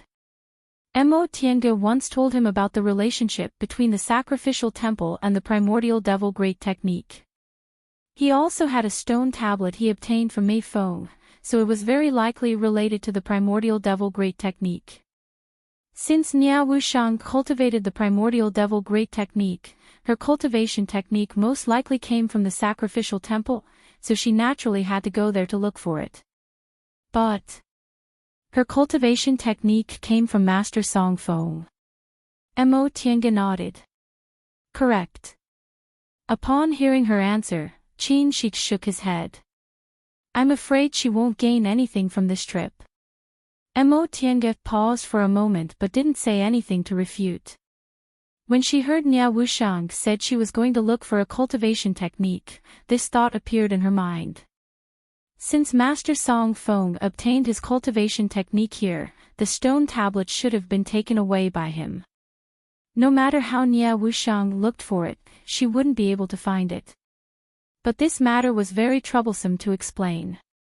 She thought about it and decided not to say it for now. She'd wait for Nia Wushang to see it first. Along the dark passage, the 4 people moved forward in silence. The murderous aura in the air became stronger and stronger. In the end, the still water sword on Jing Xingji's back clanked, as if it would be unsheathed in the next moment. Jing Xingji finally couldn't help but ask Nia Wushang, What's going on? Where are you going? Nia Wushang glanced at him. It's good for you. She then walked forward regardless of Jing Xingji's questions. Jing Xingji had to restrain his impatience and follow her. The murderous aura is good for Jing Xingji. A thought flashed in Imotienga's mind. The Western White Tiger, Dui Jin, was a ferocious god who specialized in killing. Could this be the White Tiger Sacrificial Temple? Whether it was the Azure Dragon Sacrificial Temple or the Vermilion Bird Sacrificial Temple, their auras were in line with the auras of divine beasts. The murderous and ruthless aura was exactly the aura a white tiger should have. Sword cultivators cultivated swords, which belonged to the metal element. Therefore, sword cultivators had to control metal of the 5 elements. When Gujin's sect accepted disciples, metal spiritual roots were the priority. Without metal spiritual roots, sword cultivators could only use their skin and not their bones. The white tiger was the essence of metal.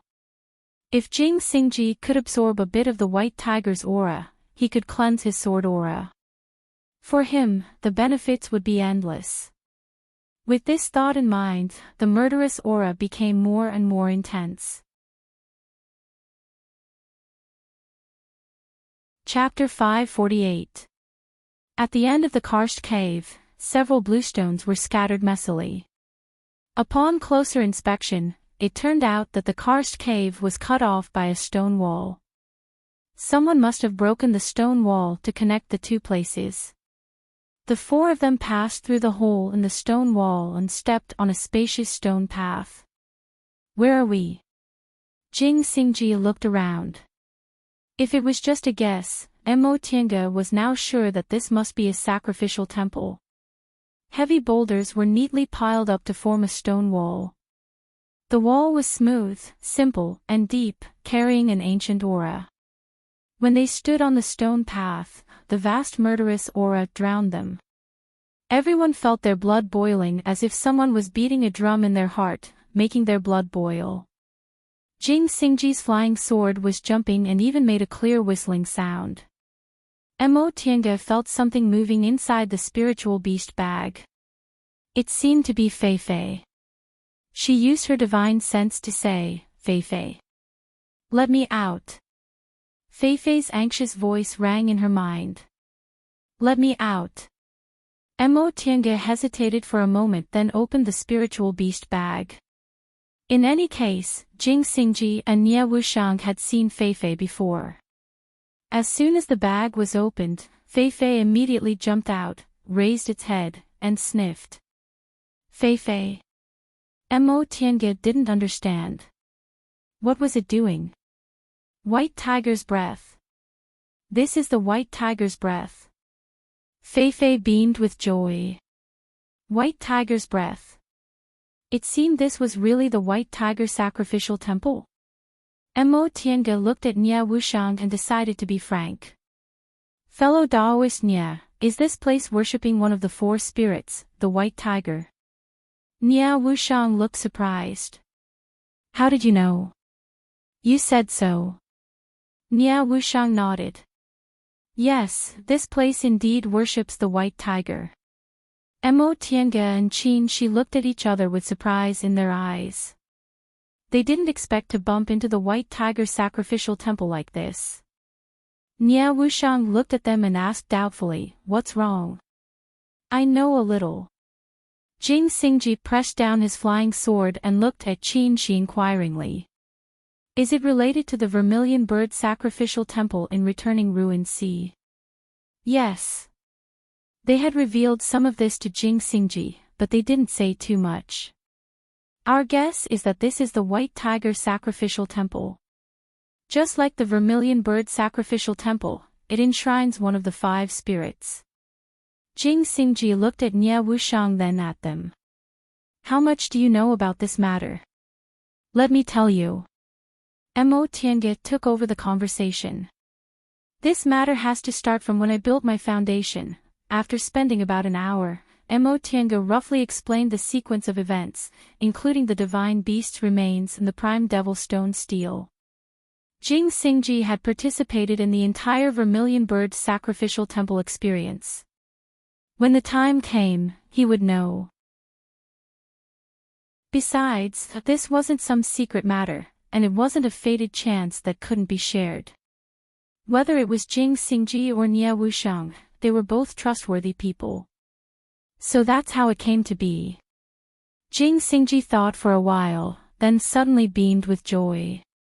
Last time it was the vermilion bird sacrificial temple. Qin Shou happened to be cultivating a fire attribute cultivation method, so he obtained a lucky chance. This time it's the white tiger. It seems I'm lucky. Humph.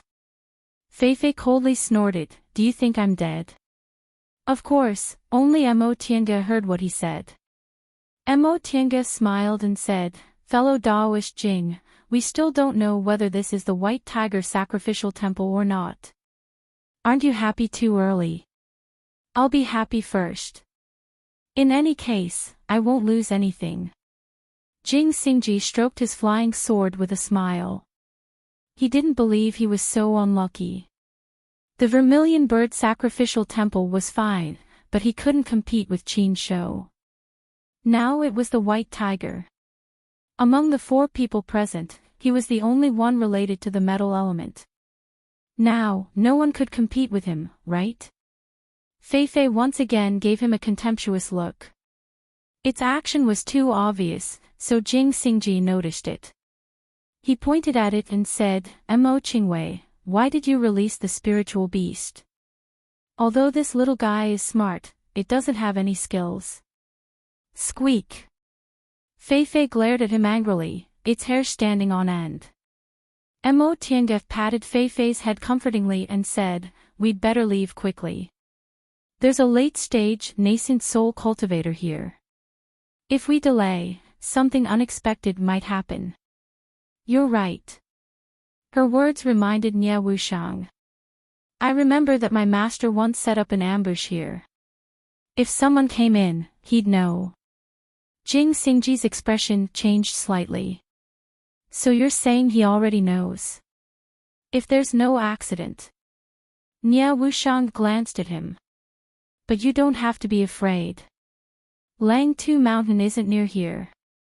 Even if my master wasn't in closed-door meditation, he'd still need 1 or 2 days to get here. We're fast, so we'd be out by then." "Your master is on Langtu Mountain?" Mo Tiange was surprised. "Yes." Nie Wushang looked at her strangely, wondering why she was so surprised. "What's wrong?" Mo Tiange and Qin Shi looked at each other. Both of them felt lucky. "Since we came to the far west, our targets are the 3 great danger zones. First, we'll go to Fallen God Abyss, then Fengsha City. Fortunately, we didn't go to Langtu Mountain first.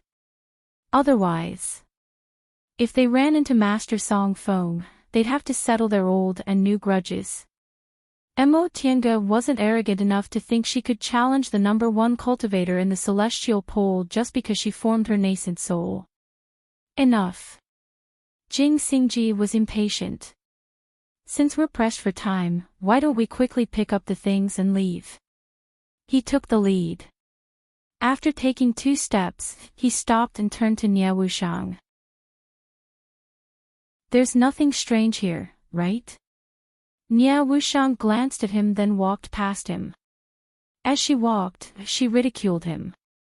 "Turns out there's a lot of things you're afraid of." Jing Xingji was angry. He wanted to say something to save his face, but after thinking about it, he shut his mouth. Mo Tiange and Qin Shi couldn't help but laugh and followed him. Whether it was Jing Xingji or Nie Wushang, they both had heavy pasts. One used to be a proud son of heaven, but he fell from a high place and endured more than 100 years of being ostracized. In the end, he was forced to betray his master. The other was lonely and suffered all kinds of abuse since he was a child. He couldn't even be a real person.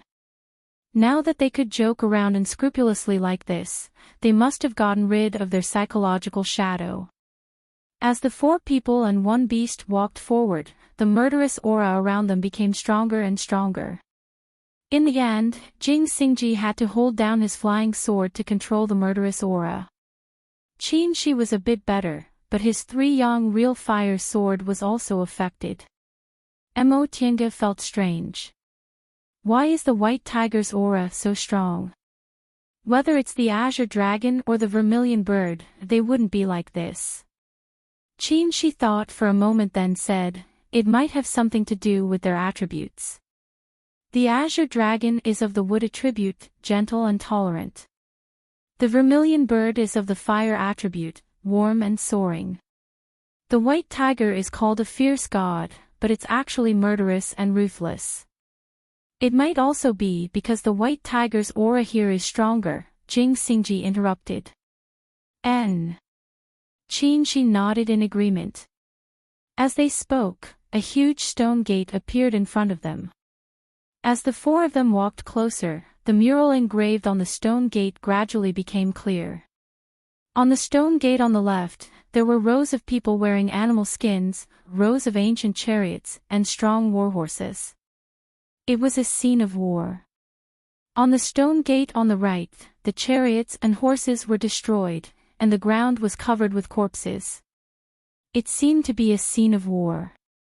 Mo Tiange shook her head to get rid of the strange feeling and followed them into the main hall. In the spacious main hall, the towering stone pillars were painted with a mixture of gold and white, extending all the way to the front of a huge stone statue. Standing in front of the stone statue, a murderous aura assaulted her face. Its limbs were strong, and it had a pair of wings on its side. Its huge head was raised, and it opened its mouth to roar. Jing Xingji shook his head in disappointment. Why isn't there a psychic magic weapon here? Mo Tiange collected her thoughts and said, the Vermilion Bird Bow is in the Vermilion Bird Sacrificial Temple because Ice Palace has it. Then where does the White Tiger's aura come from? Mo Tiange smiled but didn't say anything. There was no Vermilion Bird bone in the Vermilion Bird Sacrificial Temple because Ice Palace refined it into the Vermilion Bird Bow. The White Tiger's aura in the White Tiger Sacrificial Temple was so strong, so the bone should still be there. This isn't your purpose, right? Mo Tiange looked at Nie Wushang. Nie Wushang said, why don't you wait here? I'll be right back. Cultivation techniques were cultivators' secrets, so Mo Tiange didn't say much. Go then. After Nie Wushang left, the three people and one beast looked at each other. In the end, Jing Xingji asked, where are we going next? Mo Tiange shrugged. How would I know? Jing Xingji glared at her. How could you not know? The two of them stared at each other for a while before Mo Tiange smiled. If there are no accidents, the White Tiger's bone should be in the sacrificial temple. Let's look for it. Then what are we waiting for? Let's go. Jing Xingji raised his flying sword and was about to leave. Wait. Mo Tiange stopped him and pointed at Fei Fei. Fei Fei's here. Why are you in such a hurry? Fei Fei curled its lips and cast a disdainful glance at Jing Xingji.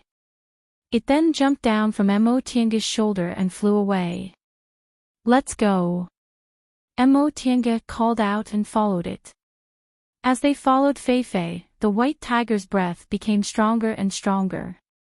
In the end, they rushed into a stone door. What they saw was a huge white tiger more than 100 feet long. It was lying quietly on the ground as if it was resting, but it was completely lifeless. Mo Tiange was stunned to see this scene. What's going on? After millions of years, there should only be a skeleton left, just like the Azure Dragon. Why is there a complete white tiger here? Fei Fei. She called out. Fei Fei was also stunned. It stood at her feet, hesitating to go forward. Upon hearing her call, it scratched its head and said, don't ask me. I also don't know what's going on. Jing Xingji was puzzled. Alive? Or dead? She didn't say a word. With a wave of his spiritual aura, the three-yang real fire sword emitted a sword light that pounced on the white tiger. Hey, Qin Shoujing! Jing Xingji shouted. She ignored him. The sword light touched the white tiger's body. It suddenly shone brightly, and a blazing aura hit them in the face. What's going on? Mo Tiange was surprised. She had to exert some force to retract the sword light. The white tiger's breath. His expression changed again and again. In the end, he said, it seems we can't take this thing away. Why? Jing Xingji looked at him strangely.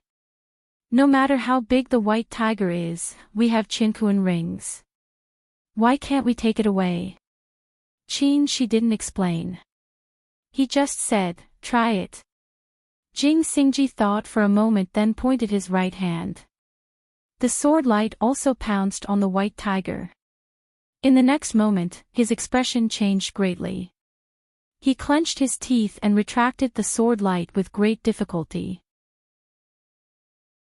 Mo Tiange was about to ask when the ground suddenly shook. What's going on? Chapter 549. Nie Wushang rushed over like a gust of wind. Let's go. My master's here. The three people and one beast turned their heads at the same time. What? Nie Wushang said eagerly, my master's here. He's fighting with that late nascent soul devil cultivator. Mo Tiange was stunned. So, the shaking here was caused by a late nascent soul cultivator? When nascent soul cultivators fought, the ground would shake in a small area, not to mention they were the strongest among nascent soul cultivators. How could he come so fast? Jing Xingji asked. I don't know. Nia Wushang was flustered. Let's go. If we run into him, fellow Taoist Nia, calm down. Mo Tiange pressed her shoulder. You're no longer his little disciple who can be beaten and scolded at will. What are you afraid of? Nia Wushang paused and took a deep breath. Soon, her mood stabilized. Yes, I've formed my nascent soul. Even if I'm not as strong as him, I'm an equal cultivator. He can't control my luck anymore. Her eyes were firm, and she clenched her fists. Let's go, she said. My master stayed in the late nascent soul devil cultivator for hundreds of years. His strength is incomparable to ordinary cultivators. It's better not to run into him. Mo Tiange agreed. They came to look for treasures, not to fight. Qin Shi and Jing Xingji also agreed. However, Jing Xingji looked at the white tiger with pity. What about this thing? You want to take the white tiger away? Nia Wushang was surprised. Jing Xingji looked at her strangely. Didn't you bring us here to take the white tiger away? Nia Wushang shook her head. This white tiger can't be taken away. Once it gets close, it'll be filled with killing intent and lose its mind. Otherwise, my master would have taken it away long ago. Mo Tiange was stunned. So this was what happened to Qin Shi and Jing Xingji just now. So this white tiger wasn't fated with them. Then why did you bring us here? Jing Xingji asked. Nia Wushang looked at him as if she was looking at a monster. Isn't the white tiger's breath here a great fated chance? You have a big appetite. Jing Xingji was speechless. If it wasn't for their encounter in returning Ruined Sea, he would have thought it was a great fated chance for him to absorb a bit of white tiger's breath. However, Qin Shi obtaining the vermilion bird bow immediately raised his expectations. Let's go. Nia Wushang said, White tiger is right here. No one can take it away. If my master is free, we'll be out of luck. The three of them no longer hesitated. Qin Shi and Jing Xingji sheathed their swords. Mo Tiange dragged Feifei back into her spiritual beast bag, then followed Nia Wushang towards the entrance of the sacrificial temple. As they flew, Mo Tiange asked, How's your cultivation technique? Nia Wushang sighed and shook her head. Back then, when my master came here, he only sat in meditation to absorb the devil qi. I thought there was something mysterious about the devil qi, but after trying for a long time, I couldn't find anything. Mo Tiange had long expected this, so she wasn't surprised. The prime fiend steel in this sacrificial temple must have been taken away. Master Song Feng probably came here because there was still pure primordial devil aura left here. Nia Wushang naturally wouldn't be able to get anything. How did you know it was your master? Jing Xingji asked. Nia Wushang rolled her eyes at him and said, I left devil aura on it, all right? She already said it just now, but she really didn't have the slightest memory. Jing Xingji shut his mouth after being despised for no reason. How could your master come here so coincidentally? Qin Shi continued to ask. Nia Wushang was very polite to Qin Shi's question. I don't know. I also think it's very strange. Even if he noticed us as soon as we came in, it's impossible for him to come here so quickly. They'd only been here for half a day, and Langtu Mountain wasn't close, so it didn't make sense for Master Song Feng to come here so quickly. Mo Tiange turned around and asked, Do you think your master will definitely win? This question made Nia Wushang smile bitterly. Although I hate my master to the bone, I was taught by him, so I couldn't be clearer about his abilities. Even if that person is one of the three great devil monarchs in Yunzhong, I don't think he's my master's opponent, or in other words, in my eyes, no one in the world is his opponent. Then you. Mo Tiange wanted to say that wouldn't she have to hide from Master Song Feng for the rest of her life until he passed away. But she thought that saying this might stab her sore spot, so she didn't say it. Nia Wushang guessed what she wanted to say, so she said sadly, fortunately, I'm younger than him. If he can't advance to the deification realm, he probably only has 300 or 400 years left to live. At that time, I'll be truly free. Mo Tiange was silent. She felt sad for Nia Wushang, but she also sighed for Master Song Feng.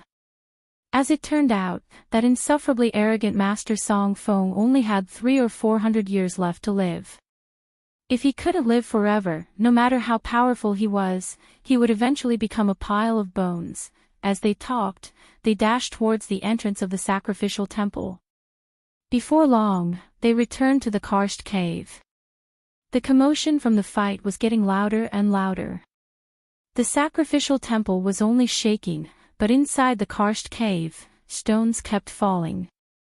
Nia Wushang led them through many turns and detours in the karst cave. Noticing that Nia Wushang didn't take the original path, Mo Tiange asked, "Where are we going?" Nia Wushang answered, "If we leave along the original path, my master will definitely notice that there's another path here, but it's a bit more difficult to walk." "I see." The four of them didn't say anything else and used their fleeing technique to leave quickly.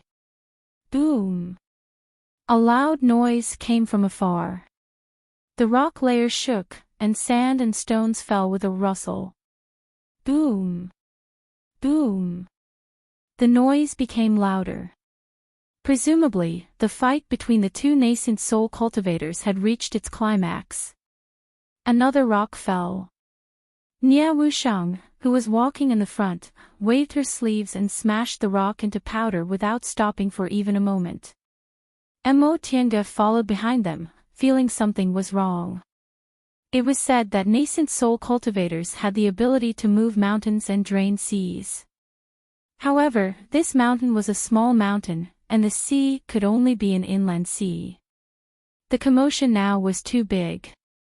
How could the great ancient sect choose this place as their secret storehouse be so fragile? The rustling sound became louder and louder.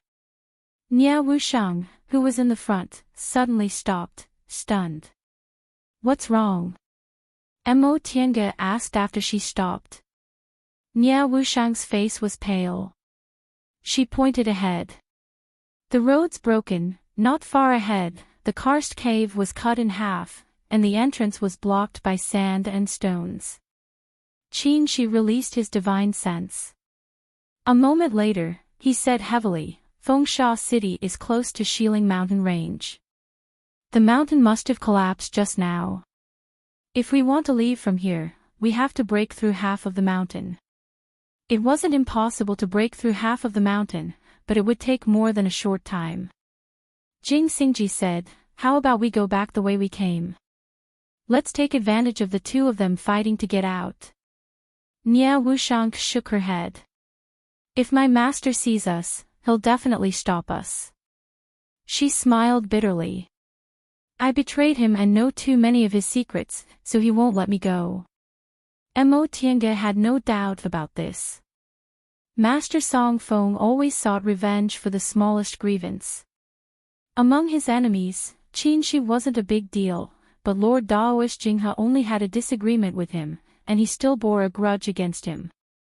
Moreover, Nia Wushang stole many of his treasures and ran away.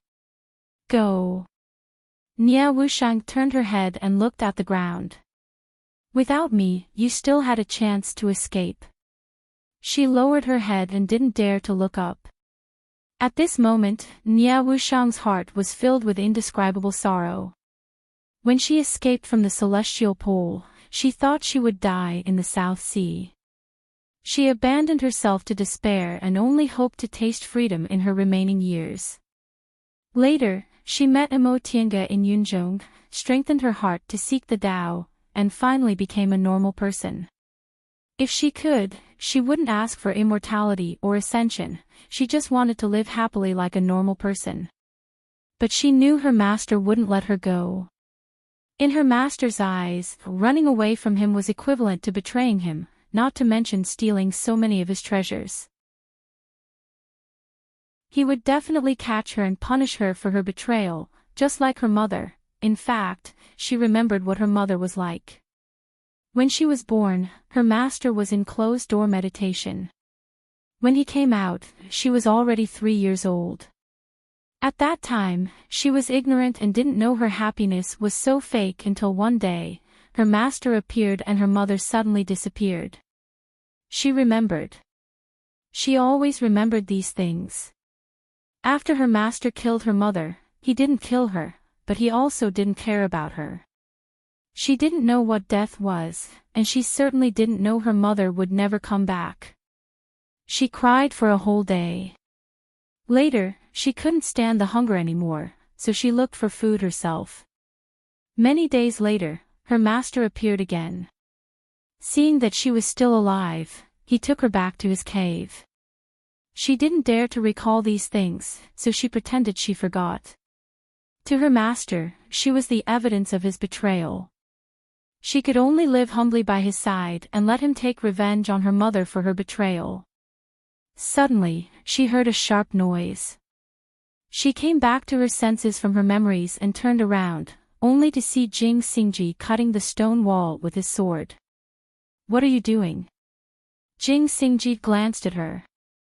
"I'm running for my life, of course." "Huh?" She was stunned. Jing Xingji didn't look at her. He focused on cutting the stone wall and muttered, "I don't have the habit of sacrificing my companions." On the side, Qin Shi also summoned his 3-yang real fire sword. He smiled at her and said, "Fellow Daoist Nya, I'm someone your master must kill. He also won't let me off." Right after he said that, his 3-yang real fire sword also slashed at the stone wall. Mo Tiange was the only one left. She patted Nya Wushang's shoulder and went to help without saying anything. Nya Wushang stared at them in a daze. Gradually, the corners of her eyes became moist. "What are you waiting for? Come and help!" Jing Xingji shouted. She smiled, wiped the tears from the corners of her eyes, and walked over. The 4 of them worked together, quickly cutting a hole in the stone wall. Not long after, a long passageway had been carved out. As they were fighting, Qin Shi suddenly stopped. "Something's wrong." Seeing his grave expression, Mo Tiange was puzzled. "What's wrong?" "Something's wrong," Qin Shi said. "There's a strange aura coming from here." Mo Tiange was stunned. She used the soul-refining art and spread her divine sense. There was indeed a strange aura that seemed to be coming from the storehouse. It was cold and gloomy. Just by touching it with divine sense, she felt goosebumps all over her body. This aura expanded very quickly.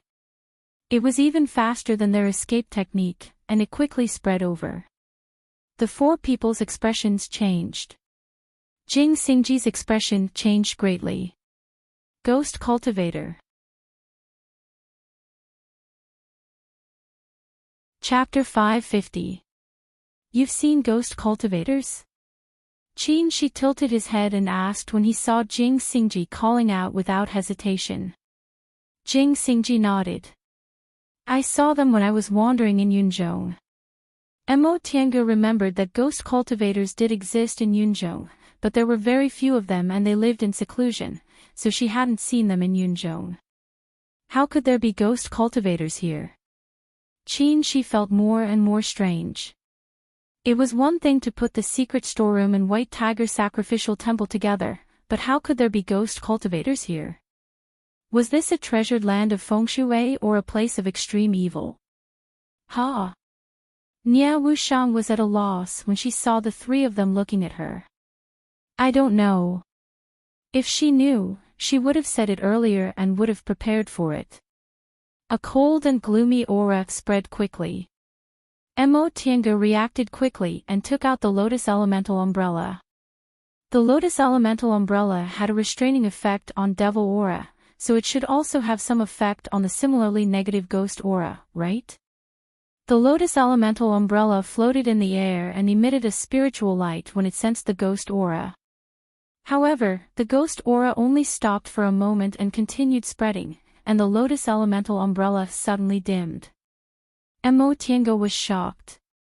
The Lotus Elemental Umbrella was surrounded by a gloomy and deep black aura, silently but quickly swallowing the spiritual light of the Lotus Elemental Umbrella. She hurriedly took out a Qianquan bag and put the Lotus Elemental Umbrella back into the Qianquan ring to prevent the Ghost Aura from corroding other magic weapons. The Qianquan ring was a mustard seed space that could store Qianquan bags that use spatial formations. Qin Shi's 3-yang real fire sword emitted a sword light that circled around and turned into a light shield, blocking the Ghost Aura. After refining the vermilion bird bow, Qin Shi's real fire had completely transformed into the vermilion bird's flame. The vermilion bird was the symbol of light and had a natural restraining effect on ghosts and devils. "I'll block the Ghost Aura." "Hurry up," he said. Jing Xingji nodded and once again summoned his flying sword, which transformed into thousands of sword lights and hit the rock wall. Although they came from Fengsha City, they had walked underground for a long time and had long been out of Fengsha City's range. Judging from the surrounding rocks, they should be inside Shiling Mountain Range. The terrain of Shiling Mountain Range was complicated. Hopefully, they didn't go in the wrong direction. Otherwise, they would have to spend a lot of effort to leave. Alas! Mo Tiange sighed inwardly. She had come here to look for Xiao Xilan's remains. Treasure hunting was just a convenience. Now that the situation had developed beyond her expectations, she could only come back later. Speaking of which, it was strange. All the formations and mechanisms here had been cracked, so this should be Xiao Xilan's destination. Why couldn't he find any clues? Could it be that she didn't die here, but died outside after successfully obtaining the treasure? This was not impossible. If they found the treasure here and then turned hostile after they left, then the trail would be broken. How troublesome. She frowned. It wouldn't be easy for him to come here again. To them, ghost cultivators were completely foreign to them. If they were to really fight against them, they had no confidence at all. "Hurry up!" Qin Shi, who was resisting the Ghost Aura, shouted. "Ghost cultivators are coming out." After the ghost chi filled the air, the ghost cultivator finally appeared. That powerful and sinister aura caused one's hair to stand on end. It was the same chilling aura, but the ghost chi was completely different from the devil chi. The devil chi was dark and terrifying, but it still belonged to the human world. The ghost chi, on the other hand, made people feel as if they had fallen into an ice cellar. They were at a loss and lost the will to live. Mo Tiange's divine sense also discovered the ghost cultivator. To be exact, it was a mass of condensed ghost chi. The ghost cultivator had no body, so even if it formed a ghost infant, it was still just a mass of aura. This ghost cultivator's aura was very powerful. It shouldn't be inferior to the nascent soul realm. As soon as it appeared, it went to where Master Song Feng and Devil Monarch Night Frost were. The four of them heaved sighs of relief. It was good that the target wasn't them. But in the next moment, the four of them were stunned. After this ghost cultivator appeared, many other auras gushed out. They were all nascent soul ghost cultivators. 1, 2, 3, until there were dozens of them. Some of these ghost cultivators went to where Master Song Feng was, while others followed the auras of living people and floated towards them. Jing Xingji paused for a moment, then he controlled his flying sword and crazily attacked the rock wall. They had no experience in dealing with ghost cultivators. With so many nascent soul ghost cultivators, if they fought, it would bode ill rather than well for them. However, the speed of these ghost cultivators was beyond imagination. In the blink of an eye, their ghost chi pressed down on them. Buzz! The protective shield Qin Shi propped up dimmed. He made a hand seal, and his dantian lit up. The vermilion bird's flame hidden in his yang spiritual bead gushed out and poured into the protective shield. In a hurry, Mo Tiange turned her head to take a look and found that the ghost cultivators had already arrived. Before she saw ghost cultivators, she thought those with this kind of evil aura would be some kind of monster with a green face and fangs. But now that she saw them, she realized that ghost cultivators looked similar to humans, it was just that their bodies were transparent. For ghost cultivators, although they were a mass of aura, they still retained their human consciousness. Therefore, whether it was a ghost with a little bit of consciousness or a great cultivator who had formed a ghost infant, all of them would maintain their human appearance. Only those wandering souls whose consciousness had been erased would have no appearance at all. Who are you? Why are you invading our ghost city? After watching for a while, the leading ghost cultivator actually spoke. Seeing that they didn't intend to attack immediately, Qin Shi said, "What ghost city? We came to look for treasures. We don't know what ghost city it is." The leading ghost cultivator was wearing scholarly clothes and a scholar's hat. He held a scroll in his hand, looking gentle and elegant. He was probably a scholar when he was alive. He looked at the four of them and said, "Nonsense. Since you didn't know this was a ghost city, how could you coincidentally destroy its foundation?" The foundation of a ghost city. The four of them were bewildered. Qin Shi said, "We didn't destroy anything. Those two people have nothing to do with us." The place where these ghost cultivators appeared was next to the storehouse. Presumably, it was destroyed during the fight between Master Song Fo and Devil Monarch Nightfrost. Humph. The scholar swung his sleeve and said, "Since you have nothing to do with us, what are you doing now?" The four of them were dumbfounded. Soon after, they realized that this ghost cultivator was talking about how they punched through the rock wall. Nia Wushang said, "Could it be that this West Mountain Range is your ghost city? There's a storehouse here, but it belongs to us human cultivators." "That storehouse belongs to human cultivators, but it's not yours," the scholar ghost cultivator said indifferently. "When we came here, the storehouse was already abandoned. In the past, when you human cultivators came here, you just took things and left, and we didn't care. But today, you actually destroyed the ghost city, we can't ignore this." From what the ghost cultivator said, their ghost city had always been here. In the past, when Master Song Fong came here, they all knew about it. In that case, these ghost cultivators weren't ruthless people. Maybe they could talk to them. This fellow Taoist. Qin Shi hesitated for a moment but still chose to call them fellow Taoist. "We didn't know this was your resting place. Now that we know, we won't destroy it again." Humph. The ghost cultivator stared at them expressionlessly. "You said that because you want to leave, right?"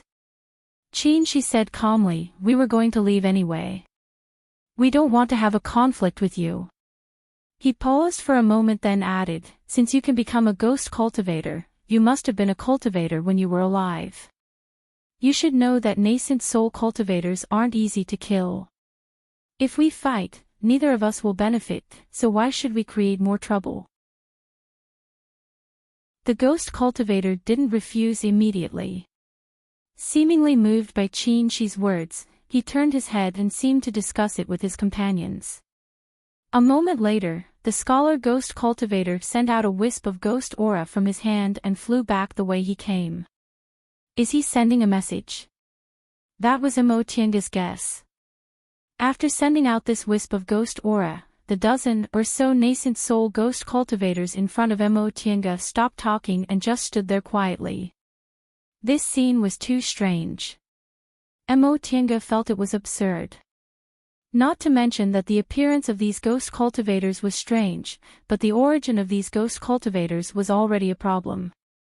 For so many years, no one had ever heard of the existence of a ghost city in the celestial pole.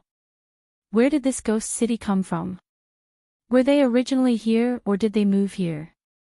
According to ancient records, there were ghost cultivators in the early years of the celestial pole, but they disappeared later. Could it be that these ghost cultivators didn't disappear but hid here and built a ghost city? In addition, were the nascent soul ghost cultivators so worthless? There were less than 100 nascent soul cultivators in the entire celestial pole, and they were scattered all over the place. Great sects that occupied large spirit veins usually only had nascent soul cultivators. Why did a ghost city of ghost cultivators have so many nascent soul ghost cultivators? Moreover, it was impossible for all the nascent soul ghost cultivators to come out in full force to deal with the few of them. In that case, didn't that mean there were 50 or 60 nascent soul ghost cultivators in this ghost city?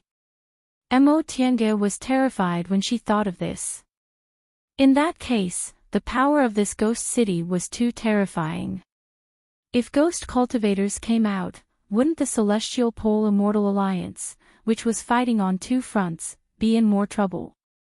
While she was lost in her thoughts, Qin pondered for a moment, then asked the ghost cultivator, "Fellow Daoist, how should I address you?" The scholar ghost cultivator's face was pale. He said expressionlessly, "My name is Wenxi." "So it's fellow Daoist Wenxi." Qin cupped his hands and said, "My surname is Qin, and my Daoist name is Shoujing. I'm a cultivator of Xianqing School."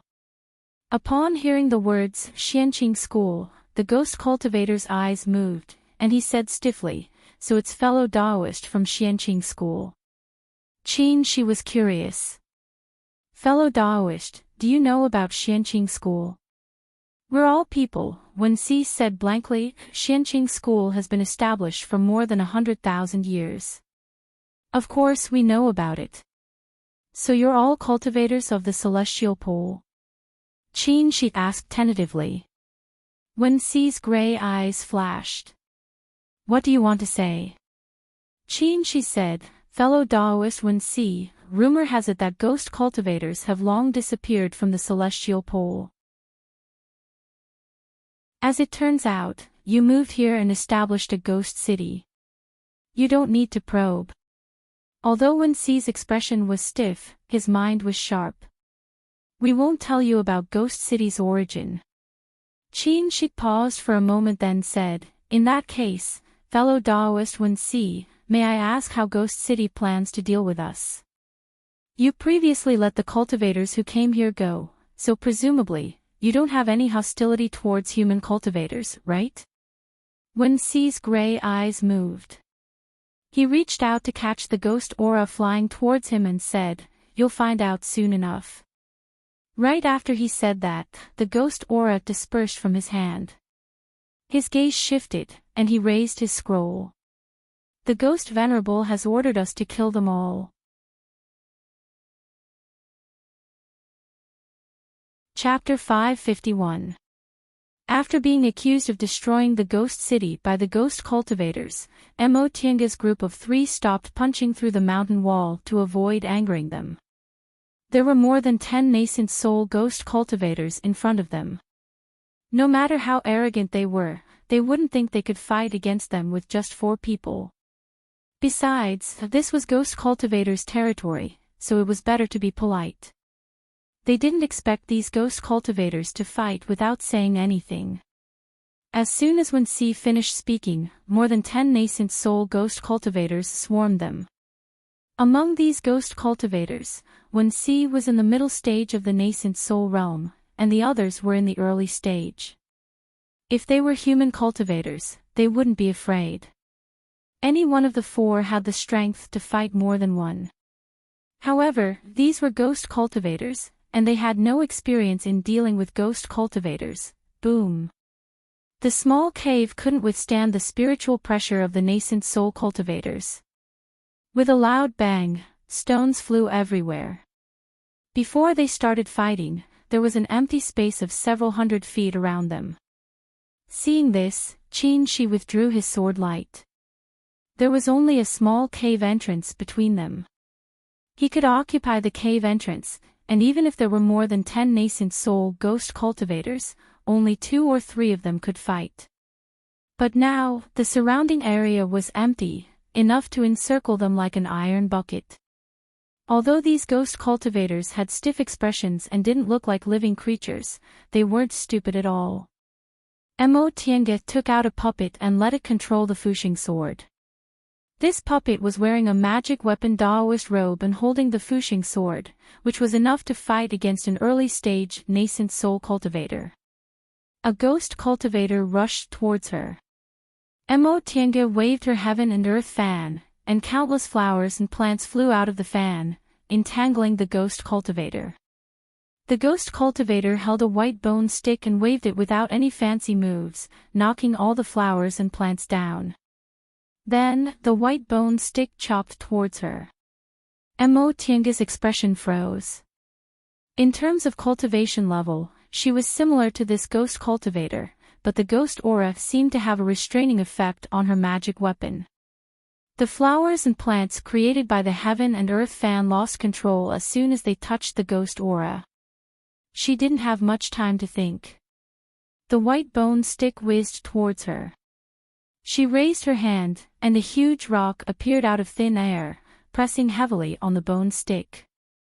The heaven and earth fan could create everything in the world.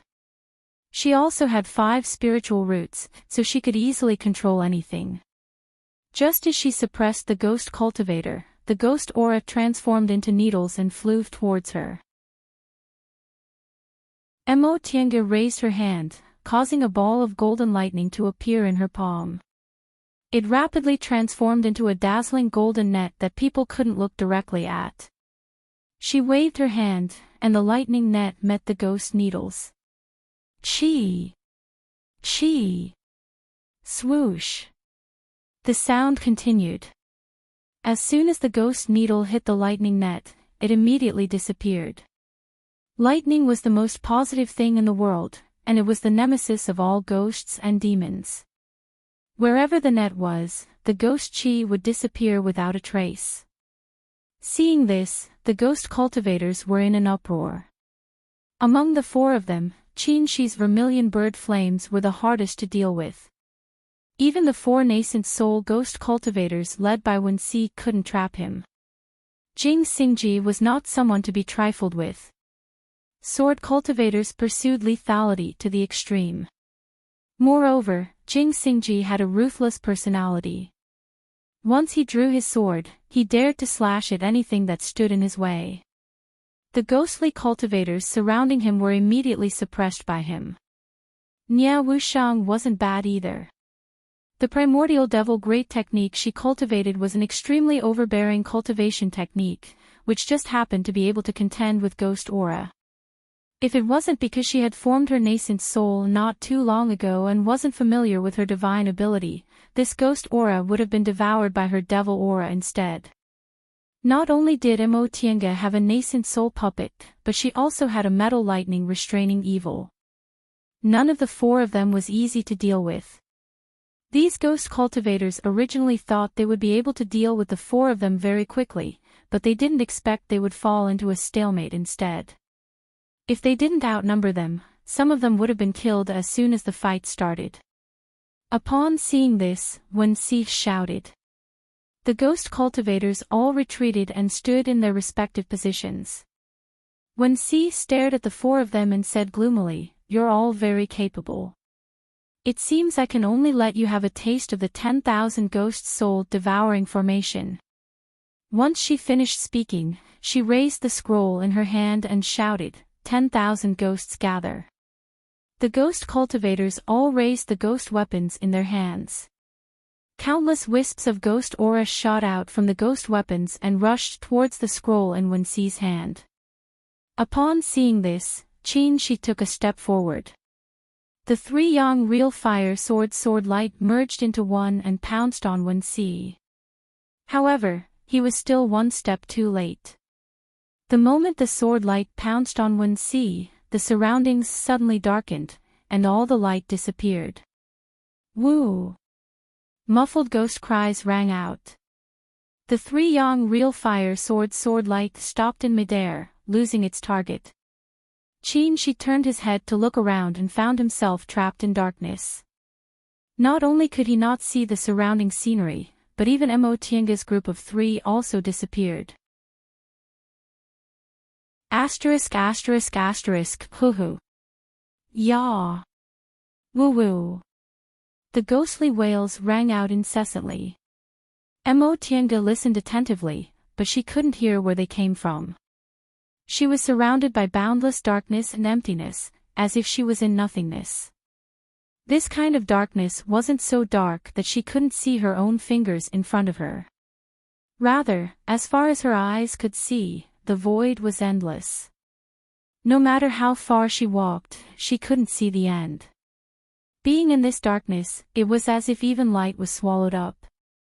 Behind her, a female ghost with loose hair suddenly appeared. Her long fingers silently stabbed at her. She.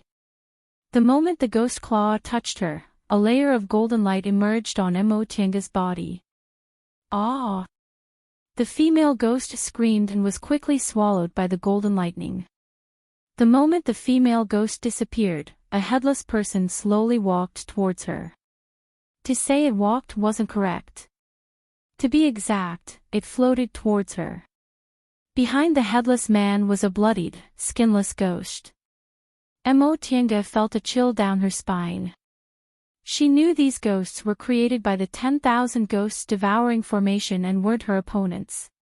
She had seen many bloody scenes, so she wasn't timid. However, looking at these horrible ghosts, she still couldn't help feeling disgusted. More and more ghosts floated towards her. She clenched her teeth, restrained the feeling of her hair standing on end, and focused on dealing with these ghosts. The cultivation level of these ghosts was only equivalent to the foundation building realm. Before they could touch her, they were hit by the golden lightning and instantly turned into ashes. However, the ghosts were endless, so she couldn't find time to break the formation. What was worse was that the cultivation level of these ghosts was getting higher and higher. Generally speaking, this kind of large formation that needed many people to activate could be broken as long as there was enough strength.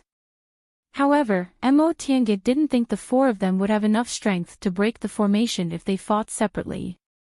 What should she do? At the same time, outside the storeroom. Old witch, you didn't come to the celestial pole to look for treasures just to die here, did you? Master Song Feng, who was hidden in the black clouds, glanced at the cold woman in purple. What do you want to say? Demon Monarch Night Frost wasn't angry at being called that. His face didn't even twitch, and he just stared coldly at the many ghost cultivators in front of him. On the other hand, the maid named Hong Xiao had a look of anger on her face.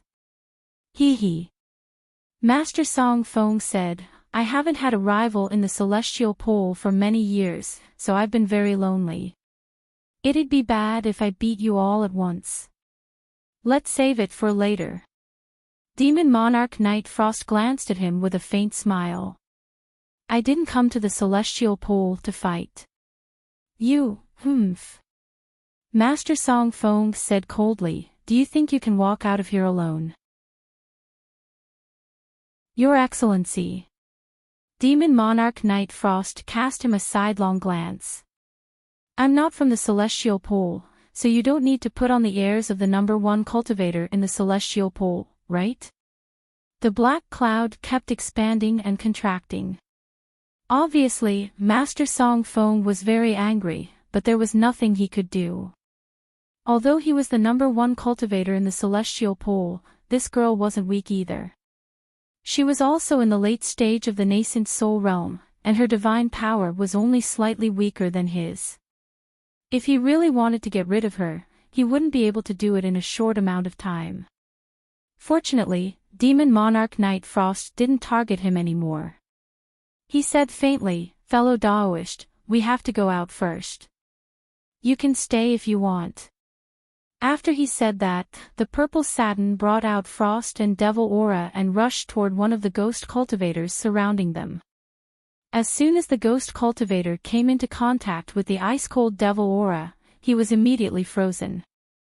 Demon Monarch Nightfrost waved his purple satin, and the ghost cultivator shattered with a loud bang.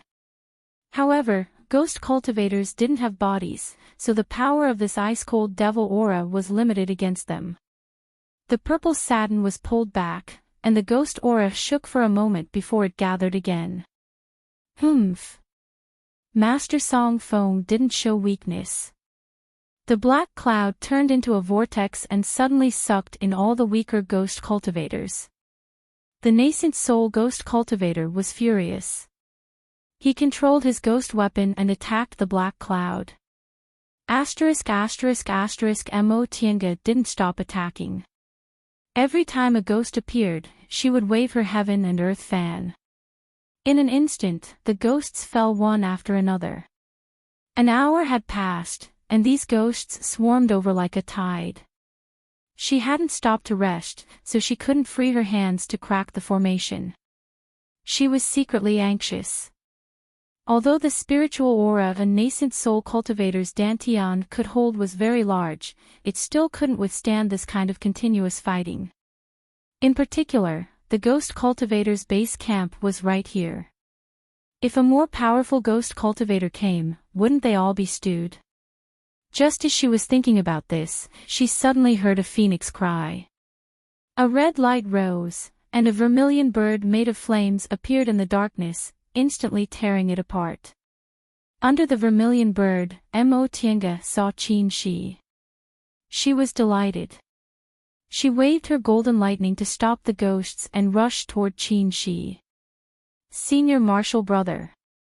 Qin Shi looked back with a smile and put away the vermilion bird bow. He was still controlling the 3-yang real fire sword to kill the ghosts that kept rushing over. The darkness was slowly swallowed by the vermilion bird's flames, and light appeared again. Jing Xingji and Nia Wushang ran toward them, and the four of them reunited. I'm so disgusted. Jing Xingji looked at these ghosts with disgust. Could it be that when people become ghosts, they lose their sense of beauty? They were either missing arms or legs or covered in blood. Could they really be disgusted to death? Although he said that, judging from his appearance, he still had strength to spare. Seeing that the 10,000 ghosts devouring formation was cracked, Wen Si shouted, "Lay the formation again." How could Mo Tienga and the others give them this chance?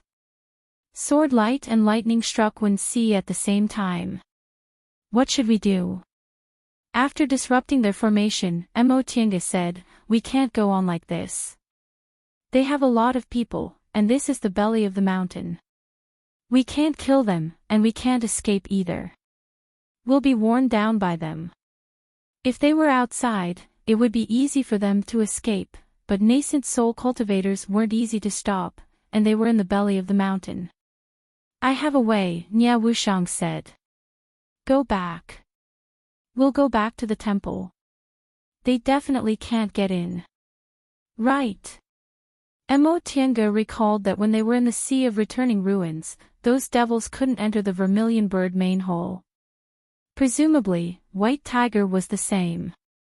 Qin Shi made a prompt decision. "Let's go." Chapter 552. Shooting an arrow from the vermilion bird bow required a lot of vermilion bird's flames, but Qin Shi could only mobilize a very small part of the vermilion bird's flames in the yang spiritual bead, so he could only shoot one arrow at most. Now that the arrow had been shot, he didn't have enough spiritual aura, so he couldn't exert his full strength. If other powerful ghost cultivators came, the four of them would be in danger. That being the case, they might as well rest in the White Tiger sacrificial temple for a while and then plan their retreat. Having made up her mind, Mo Tienga ordered the puppet to lead the way. Although the puppet didn't have the secret techniques and natal magic weapons of nascent soul cultivators, it wasn't afraid of injuries, and control techniques had no effect on it. Now that it had the Fushing sword, it wasn't much weaker. Most importantly, even if the puppet was damaged, it would be fine after a little repair, unlike real cultivators who had to recuperate for 30 to 50 years if they were seriously injured in the nascent soul realm. As for the Fushing sword, after the devil aura and impurities were removed by the spirit-quenching water, it was definitely a high-grade magic weapon. Before Fu Yaozi left, he also gave Mo Tiange the incantation to refine the Fushing sword. If she could refine it completely, it would also be a sharp killing weapon. Letting the puppet use the Fushing sword was only a temporary measure. The Fushing sword was a flying sword with thunder attributes, so it had to be matched with thunder techniques to fully display its combat power. Lifeless objects like dolls, which had no dantian and no divine sense, were most suitable for pure force treasures. However, these kinds of treasures were only suitable for martial cultivators. There were very few martial cultivators, and even fewer of them were of high grade. Wanting to find a powerful pure force treasure was even harder than buying a top-grade treasure. For this matter, they could only participate in more nascent soul cultivators' trade fairs in the future and exchange treasures. The puppet led the way, Qin Shi followed closely behind, Mo Tiange and Nia Wushang in the middle, and Jing Xingji brought up the rear. After the three of them left, Jing Xingji looked at the ghost cultivators with a smirk. He took something out of his Qiankuan ring and threw it at them. Puff! The thing turned into a very faint smoke in the air. The smoke seemed to have a mind of its own. It divided into more than a dozen strands and entangled the ghost cultivators. The ghost cultivators were caught off guard. Before they could do anything, several loud booms rang out and thunder and lightning intertwined, fixing the ghost cultivators in place. Let's go! Seeing that the ghost cultivators had fallen for the trick, Jing Xingji hurried to catch up with them. Mo Tiange looked back in astonishment.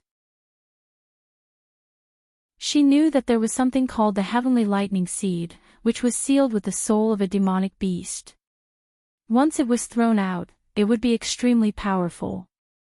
However, this kind of thing wasn't easy to make, and after one reached core formation, there were ways to break it, so it wasn't common. The thing that Jing Xingji had thrown out was very similar to the Heavenly Lightning Seed, but it was much more brilliant. Not only did it use smoke to obstruct one's vision, but it could also automatically close in. More importantly, it had the effect of freezing one's body. During a battle, if one could toss out one of these, one would be caught off guard and easily fall into a trap. Later, he would ask him where this thing came from. The ghost cultivator was locked in place for about 10 breaths of time. For nascent soul cultivators, this amount of time was more than enough. Even if they couldn't fly at top speed in the belly of the mountain, the four of them could still use their escape techniques to leave the ghost cultivator far behind. A moment later, the ghostly cultivators caught up to him. They had no physical form and were extremely fast. Even the most skilled human cultivators would not be able to catch up to them. Upon seeing this, Jing Xingji took out another thing from his universe ring and tossed it out. The ghostly cultivators stopped and each threw out a ghost tool, assuming a defensive stance. In the end, the thing just fell down lightly and didn't explode at all. The ghostly cultivators were stunned. Wen Si was furious. She raised the scroll in her hand, and black characters flew out from between the pages, pressing down on them. Jing Xingji swung his flying sword, and countless sword lights formed a protective shield, blocking these black characters. This went on for about 7 minutes. The four of them took turns to attack, and they finally saw the entrance to the sacrificial temple. The closer they got to the sacrificial temple, the more obvious the white tiger's breath became. The speed of the ghostly cultivators gradually slowed down, and some of them even looked perplexed and uneasy. Upon seeing this, the four of them knew they had made the right bet. Sure enough, they didn't dare to enter the white tiger sacrificial temple. As they went deeper and deeper, the ghostly cultivators finally stopped. A ghostly cultivator asked fearfully, Elder One, do we still want to go in? Wen Si glared at the four of them angrily. In the end, she clenched her teeth and said, go back and report to the Ghost Lord. But, another ghostly cultivator said, trembling with fear, if we didn't kill them, will the Ghost Lord punish us?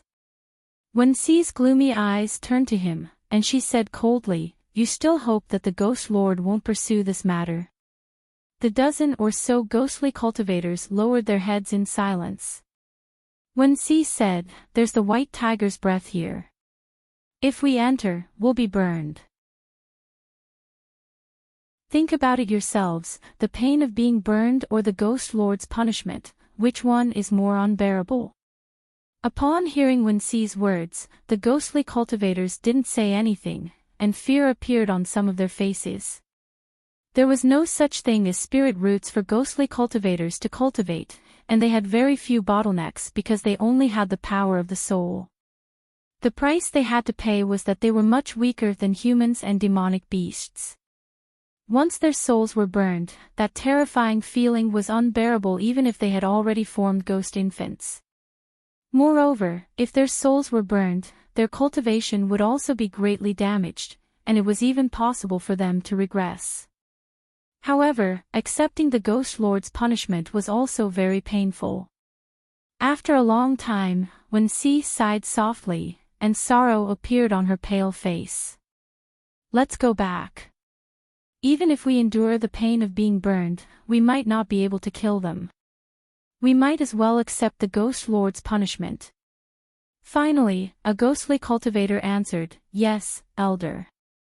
Asterisk asterisk asterisk, they're all gone, Jing Xingji said. The four of them had arrived at the square where the white tiger was.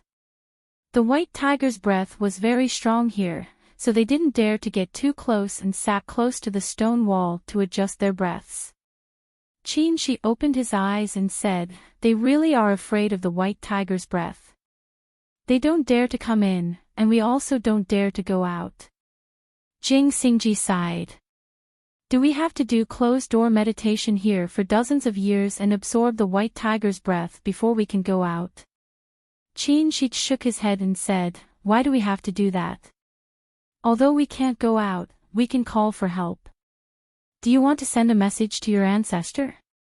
Qin Shi smiled and glanced at him. Are you very jealous? Jing Xingji rolled his eyes. Yes, I'm so jealous that you have someone to call for help. Not to mention that he had already left Gujin sect, even when he was still in Gujin sect, he still relied on himself for everything. Despite his resentment, Jing Xingji's expression didn't show any self-pity. Obviously, his state of mind had been seen through.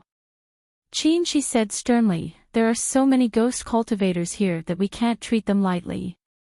Even if we go out, we have to inform the Immortal Alliance to make preparations in case ghost cultivators come out and the celestial pole will be in chaos. You mean? Jing Xingji seemed to be thinking about something. Although the Immortal Alliance is fighting on both sides, it's still possible to transfer a dozen or so nascent soul cultivators. This was a big move. Jing Xingji exclaimed in his heart. Transferring a dozen or so nascent soul cultivators for help was something he didn't dare to think about in the past. It was good enough that no one hit him when he was down. However, this was also a coincidence. Now that there was the Celestial Pole Immortal Alliance, they could gather so many nascent soul cultivators. A dozen or so. Do you think it's enough? Jing Xingji was worried about a lot of ghost cultivators. If a nascent soul cultivator leads them, it should be enough, Qin Shi said. Besides, there are tools to deal with ghosts, but they weren't valued because there were no ghost cultivators in the Celestial Pole before. Now that they know there are ghost cultivators here, it'll be much easier. Thinking that those ghost cultivators weren't very strong, Jing Xingji nodded. It seems you're going to ask your ancestor to come in person. Qin Shi looked at the white tiger in the middle of the square and said meaningfully, we can't let others take advantage of it. Jing Xingji understood what he meant and chuckled. Before that, let's refine part of the white tiger's breath first. Once other nascent soul cultivators arrived, the white tiger's sacrificial temple would no longer be a secret. At that time, this sacrificial temple would belong to the Immortal Alliance, and it wouldn't be easy for them to absorb the white tiger's breath. Jing Xingji nodded. The white tiger's breath was a great fated chance, so how could they give it to others? Of course, they had to take advantage of it first. In any case, those ghost cultivators wouldn't dare to come in. However, when he thought of meeting those nascent soul cultivators soon, his face became gloomy. If there were people from Gujin sect among them, what's wrong with you? Mo Tiange asked from the side. Jing Xingji turned to look, but he was talking to Nie Wushang.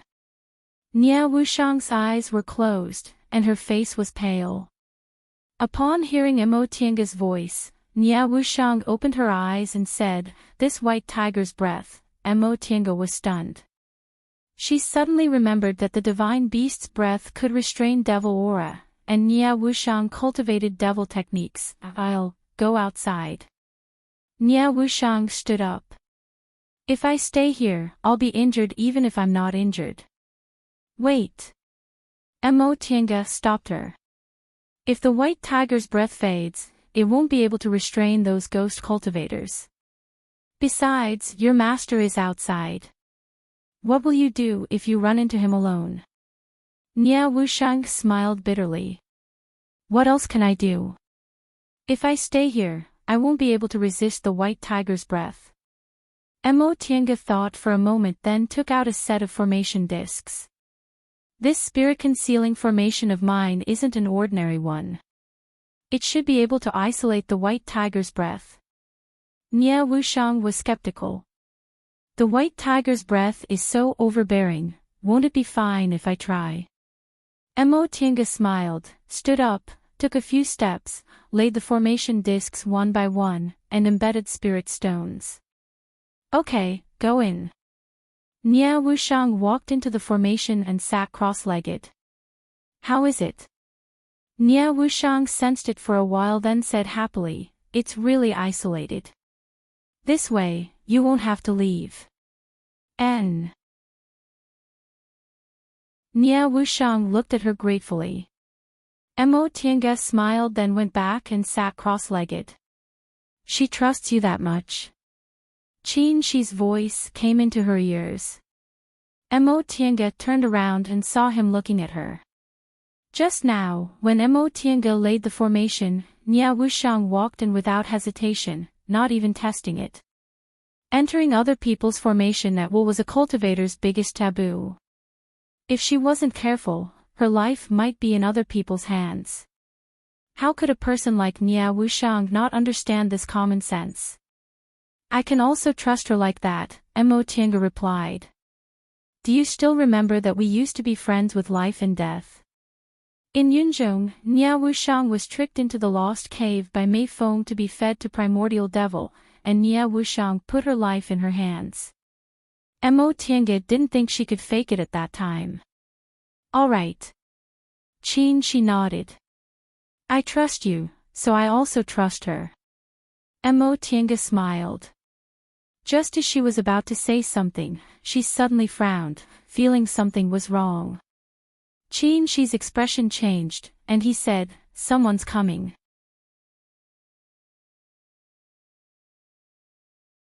Chapter 553. A few auras suddenly appeared, moving along the stone path towards them at high speed. The four people stood up at the same time, each casting their own defensive means. There were also 4 people coming, and 2 of them were very powerful. They must be Master Song Feng and Demon Monarch Night Frost's group. Qin Shi winked at Mo Tiange and said, "Run if you can't do it." Mo Tiange nodded. If Master Song Feng and Demon Monarch Night Frost were still enemies, they still had a chance to survive. If the 4 of them joined forces, the late nascent stage cultivators wouldn't be afraid. However, if Master Song Feng and Demon Monarch Night Frost joined forces, the two late nascent stage cultivators could only run. However, she thought the former was very likely. With Master Song Feng's personality, he would never share treasures with others. Demon Monarch Night Frost's group already knew about the existence of this storehouse, so Master Song Feng wouldn't let them go. Now that they were fleeing together, it was probably because of the situation. As she thought about this, the people had already rushed through the stone door. Sure enough, it was Master Song Feng and Demon Monarch Night Frost's group. As soon as he rushed in and saw them, Master Song Feng stopped, and the dark clouds surged.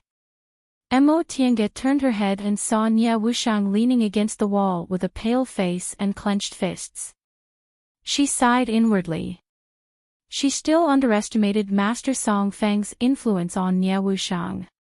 With her current appearance, it was more likely that she would stretch her neck and be killed. *TCH. A cold voice came from the dark clouds. Nia Wushang's face became even paler. She clenched her teeth and stared at Master Song Feng in front of her. "You've got guts." Master Song Feng said word by word, carrying a bone-chilling killing intent. Mo Tiange stared at Nia Wushang. Whether she could withstand Master Song Feng's power or not was the last obstacle for her to get a new life. No one could help her with this, she could only rely on herself. Nia Wushang bit her lip and breathed heavily. All these years she was very free and happy after escaping from her master's side. She thought she was stronger than before and was no longer the little disciple who trembled and didn't dare to breathe heavily in front of her master. Until now, she knew she was wrong. "Master." When she heard his voice, she couldn't restrain the fear in her heart. This fear was deeply planted in her heart from the first time she saw him. Even though she was no longer the helpless child who had lost her mother, even though she had formed her nascent soul and become a top cultivator, she still trembled when she saw him. "Master." She heard her own hoarse voice. Even to this day, she could not help but call him master. *TCH, come here and die. Master Song Feng's hoarse voice was full of hatred. Nia Wushang bit her lower lip so hard that it almost bled. "Bitch." She remembered that when she was young, her master often looked at her and scolded her, "Bitch." She knew that her master wasn't scolding her, but her mother. But today, this word was finally used on her. "Bitch." She recalled the year when she was 3 years old. She recalled being brought back to the cave abode by her master and being beaten and scolded day and night. She recalled being thrown into the prime devil pool often, suffering so much pain that she wished she were dead. Nia Wushang's gaze went blank for a while before it finally fixed. She took a deep breath, raised her head and said slowly, "Master, I'm not a bitch, and neither was my mother." Her voice was calm and tranquil. There was neither anger nor fear in it. Although she called him master, her voice was flat, devoid of respect or fear. The black cloud paused. All of a sudden, the black cloud dispersed as if it was blown away by the wind, revealing Master Song Feng's true appearance, a wizened middle-aged man who looked like human skin draped over a skeleton. Mo Tiange suddenly recalled her master's evaluation of Master Song Feng. He was neither human nor ghost, neither Dao nor Dao, neither devil nor devil, he was simply a monster. The Master Song Feng in front of her was indeed like that. If he was a human, his facial features were lifeless, but if he was a ghost, they would fluctuate. With a hoarse voice, he asked word by word, "What did you say?" "Master." Nia Wushang stared at him without fear. "I said, I'm not a bitch, and neither was my mother." "You." Master Song Feng took a step forward and stretched out his skeleton-like hand as if he wanted to grab Nia Wushang. However, with a soft sound, an invisible sword aura made a circle in the air. With a puchi, it pierced the ground between the two of them and cut the flagstone. Master Song Feng raised his black hole-like eyes and stared at a place not far from Nia Wushang. Under his terrifying gaze, Jing Xingji smiled and raised the sword in his hand. Sorry, my hand was wrong. At such a close distance, even an aura-refining cultivator couldn't possibly make a mistake. A black light flashed in Master Song Feng's eyes. Jing Xingji, however, showed no fear. As if he didn't see anything, he continued to admire his flying sword. Master Song Feng's wizened eyes moved, and he said slowly, "So it's you juniors." Qin Shi smiled as if he was seeing an old friend. He cupped his hands and said, "It's been years. Senior Song Feng, how have you been?" Mo Tiange then greeted him. "The last time I saw Senior was on Demonic Mountain. In the blink of an eye, it's been 100 years. You." Master Song Feng was a bit speechless. If he remembered correctly, he once did something that disgusted them. Although he didn't see it happen, with the arrangements at that time, there shouldn't be any accidents, so why did they? Master Song Feng looked at Qin Shi and suddenly smiled gloomily. "Qin Shoujing, are you satisfied with the gift Demonic Mountain gave you?" Upon hearing this, Qin Shi and Mo Tiange looked at each other and smiled. Master Song Feng was testing them.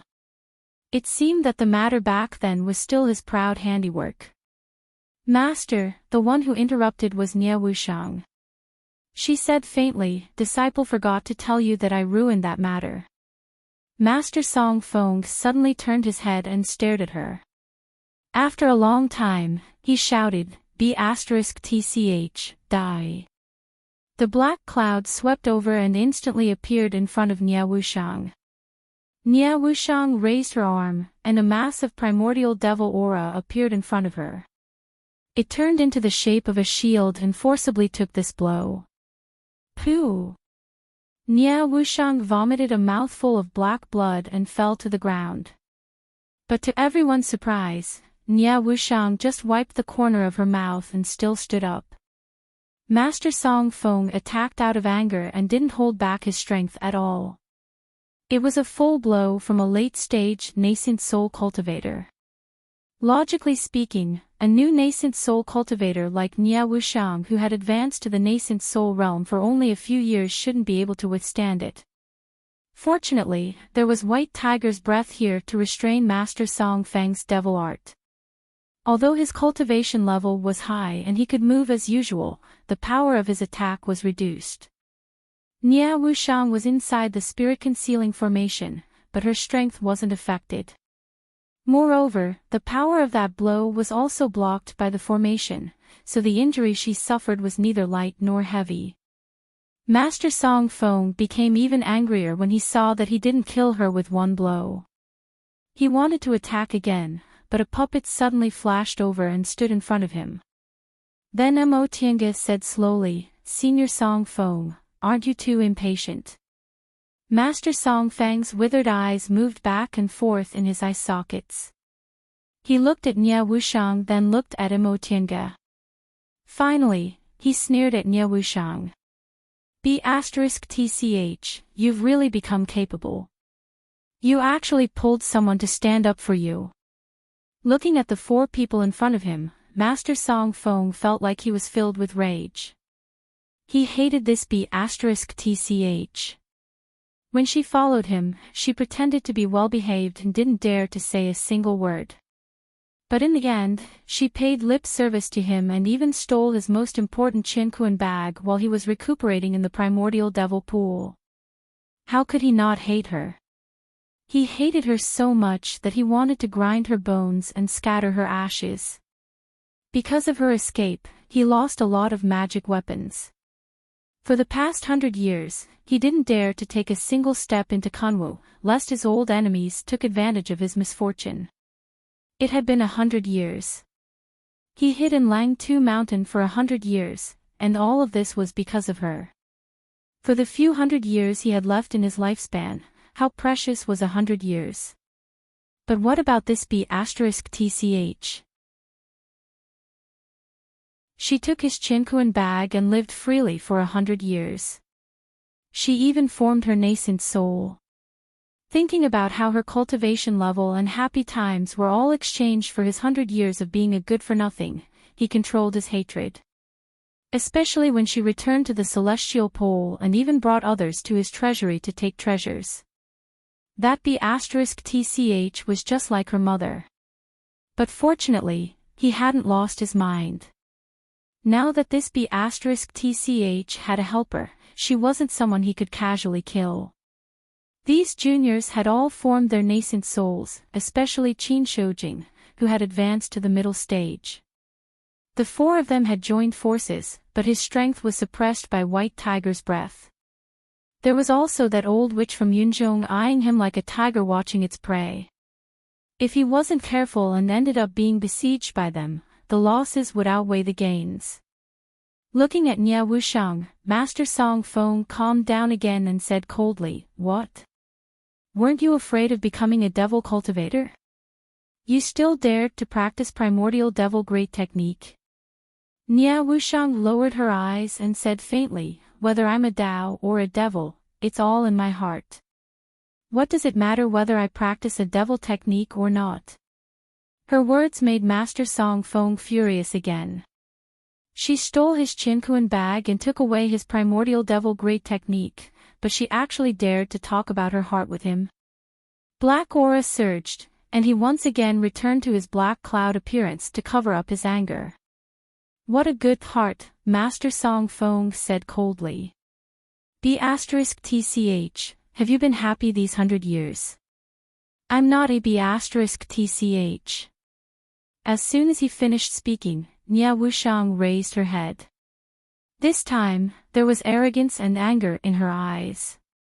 "What right do you have to say I'm a B*TCH, Master?" Before Master Song Feng could answer, Nia Wushang had already taken a step forward and stood ramrod straight. "I'm a human with flesh and blood, thoughts and feelings. I wasn't born to be your slave, and I don't owe you anything." Looking at the black cloud, she said word by word, "You have no right to belittle me." This B*TCH was just a casual rebuke from Master Song Feng. She took it so seriously just for the last sentence. "I came to this world only because of the kindness of my parents. I'm also a precious life, not a dispensable existence. My existence is meaningful for me and doesn't depend on you. You have no right to belittle me."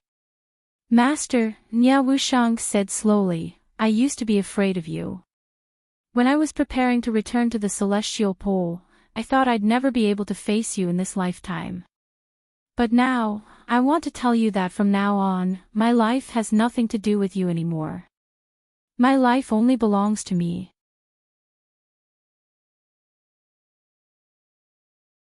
Chapter 554. She used to hate her own existence before she left her master. Back then, in order to hide from her master, her mother hid in the mountains of the secular world. After her master killed her mother, he didn't care about her and left her to fend for herself. If her master didn't come back, she would either become a savage or die. Fortunately, her master came back. After she was brought back to Langtu Mountain, her master threw her to his disciple, who was also her senior brother. Her senior brother's personality was the same as her master's, temperamental, cruel, and merciless. Fortunately, her mother never offended him. He was just indifferent and didn't mistreat her. At that time, her senior brother was in a hurry to break through to core formation and didn't care about her at all. Other than ordering the villagers nearby to bring her food and water, he didn't care about her anymore. When she was a little older, her senior brother began to ask her to do things, such as taking care of herbs and cleaning the cave. In order to make it easier for her to do things, he taught her cultivation and how to read. This was the reason why she was a martial cultivator. If not for what happened later, her senior brother didn't treat her badly, and she could even be said to be indebted to him. Her master would occasionally come out of the seclusion room, but when he saw her, he never had a good expression. Sometimes, he would just call her a bitch, and sometimes, he would throw her into the essence devil pool, making her beg for death. Every time her master threw her into the essence devil pool and watched her struggle, he would yell at her, call her mother a bitch, or call her a bastard. At that time, she hated herself. Why did she have to exist? If not for her, her mother wouldn't have to escape and wouldn't have died. If she didn't exist, she wouldn't have to live such a torturous life. Gradually, she grew up. For more than 10 years, she had been submissive and finally won the trust of her master and senior brother, who handed over all the affairs of the cave to her. Her master often went into seclusion, and her senior brother was busy with core formation. Those were the happiest days of her life. She often went down the mountain to see those ordinary she-roamed people living ordinary lives. She hoped that one day, she could also live such a life, even if she lost her cultivation and became immortal. Unfortunately, she didn't live happily for long. Her senior brother failed to form his core and was in a bad mood. If she didn't do a good job, she would be scolded and beaten. Her senior brother was the successor that her master found after much effort. To help him cultivate, her master would even catch mortals into the essence devil pool to create essence devils for her senior brother to swallow. Someone like her master would actually be so obedient to a person, and all she got was scolding and beating. In these depressing days, cultivation became her only hobby. Only when she cultivated could she get rid of the depression in her heart. Only when her cultivation improved could she prove to her master that she had some value. Master began to send her out to do things. When she first killed, her hands she couldn't throw, but she gradually got used to get. 4-2. She pretended that she had no mind, that she was a tool, to make herself feel better. Senior Marshall brother has been stuck at the peak of foundation establishment for a long time and has never been able to form his core. Senior Marshall brother once hoped that his master could help him advance, but his master scolded him harshly. If he needed someone else's help during the core formation stage, how could he form his nascent soul and become a great cultivator in the future? Master was, to, he, in. Recalling the past, Nia Wushang clenched her fists, her nails digging deep into her palms. Her master used primordial devil aura to open her meridians and poured it into her body to help her senior brother. Therefore, master used the primordial devil chi to open up her meridians and infused the primordial devil chi into her body to help senior brother. Because of the pain of essence devil entering her body, but also because of despair. It was not only because of the pain of the primordial devil entering his body, but also because of the despair he felt against his will. To escape this fate, she even thought of self-mutilation. The funny thing was, she didn't succeed in the end because her senior brother lost his breath while cultivating. She escaped the fate of being plucked, but she understood that she was only a tool in her master and senior brother's eyes. She was jealous of Mo Tiange because she also had a master and senior brother, but they had completely different orders. Failing to pluck, her senior brother went to Kunwu to look for a chance to form his core, but he never came back and died in the hands of Xianqing School's Qin Jinghe, his disciple. Her master had old grudges against Qin Jinghe, so he was furious when he heard this. But she was secretly happy. Without her senior brother, there was one less person to beat and scold her. Her master spent a lot of time in closed-door meditation, so her life was much better. That was indeed the case. After her senior brother died, her master wholeheartedly took revenge and always practiced secret techniques, so he didn't have much time to torture her.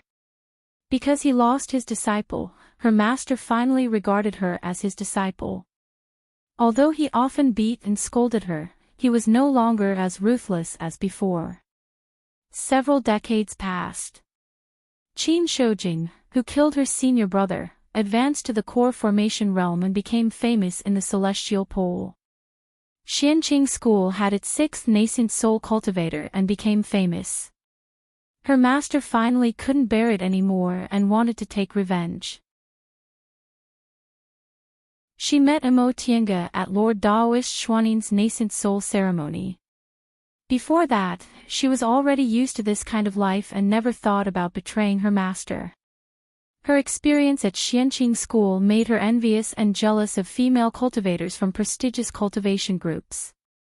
More than 50 years later, she successfully formed her gold core and followed her master to Demonic Mountain. The short time they spent together finally made her decide to betray and escape. She also wanted this kind of life, to be free and to walk under the sun openly.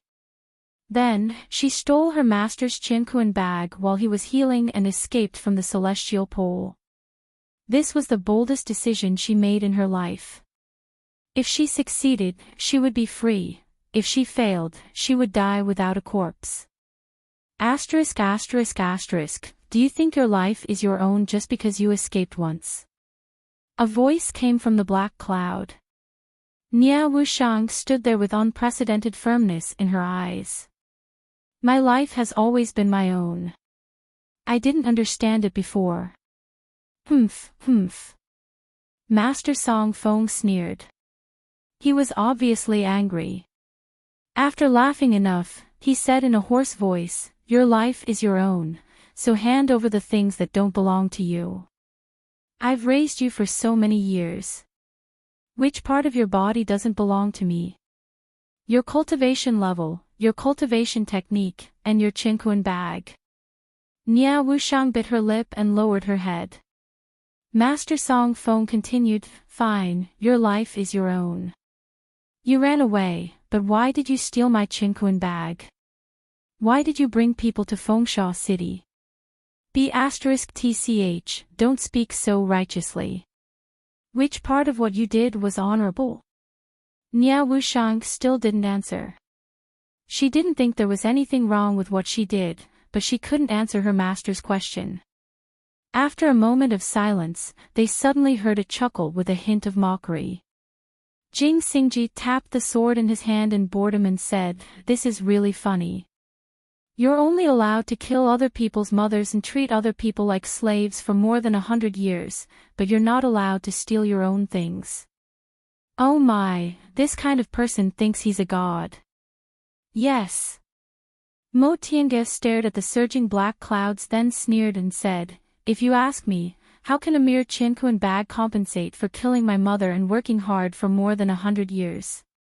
You're lucky you didn't kill someone and pay with your life." "Exactly." Jing Xingji clicked his tongue and said, "I hate people who like to humiliate others the most and don't allow others to resist. If it was a little girl, I could understand. Which girl hasn't dreamed of being a princess? But if it's an old man, especially an old man with one foot in the coffin, heh." The two of them teamed up and ridiculed each other to the extreme, which immediately angered Master Song Feng. The black cloud he had transformed into kept surging. Finally, after Jing Xingji finished speaking, the black cloud pulled out a long line and shot towards Mo Tiange. Mo Tiange waved the heaven and earth fan, and a blue shadow suddenly jumped out. It opened its mouth and swallowed the line shot by Master Song Feng. Master Song Feng was stunned.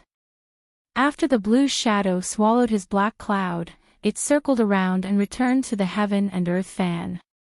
Azure Dragon. He was confused, thinking he was mistaken. How could there be an Azure Dragon? Demon Monarch Night Frost and the others who were watching the show were also shocked. As soon as they came in, Master Song Feng had a conflict with the four of them. The three of them simply watched the show and didn't intend to intervene. It would be best if the two of them were to fight. Demon Monarch Night Frost stared at Mo Tiange holding the fan, lost in thought. Seeing this, Tianxian asked in a low voice, "Shuang, what's wrong?" Demon Monarch Night Frost looked at Mo Tiange and raised his chin. "I've seen her. Her. Tianxian looked at Imo Tiange in confusion. As he looked at her, he also became confused. Oh, it's her. This time, it was Demon Monarch Night Frost who was confused. Do you know her? Tianxian said, do you remember that when I formed my gold core, I was tricked into the maze cave by Mei Feng, the Lord of Fallen Star City? Demon Monarch Night Frost nodded and suddenly remembered something. She was also among them. She and Jinxin were also survivors from that time. As soon as they came in, they didn't see Jinxin and Black Robe, but Jing Xingji and Nie Wushang. They immediately understood that these two people were in disguise.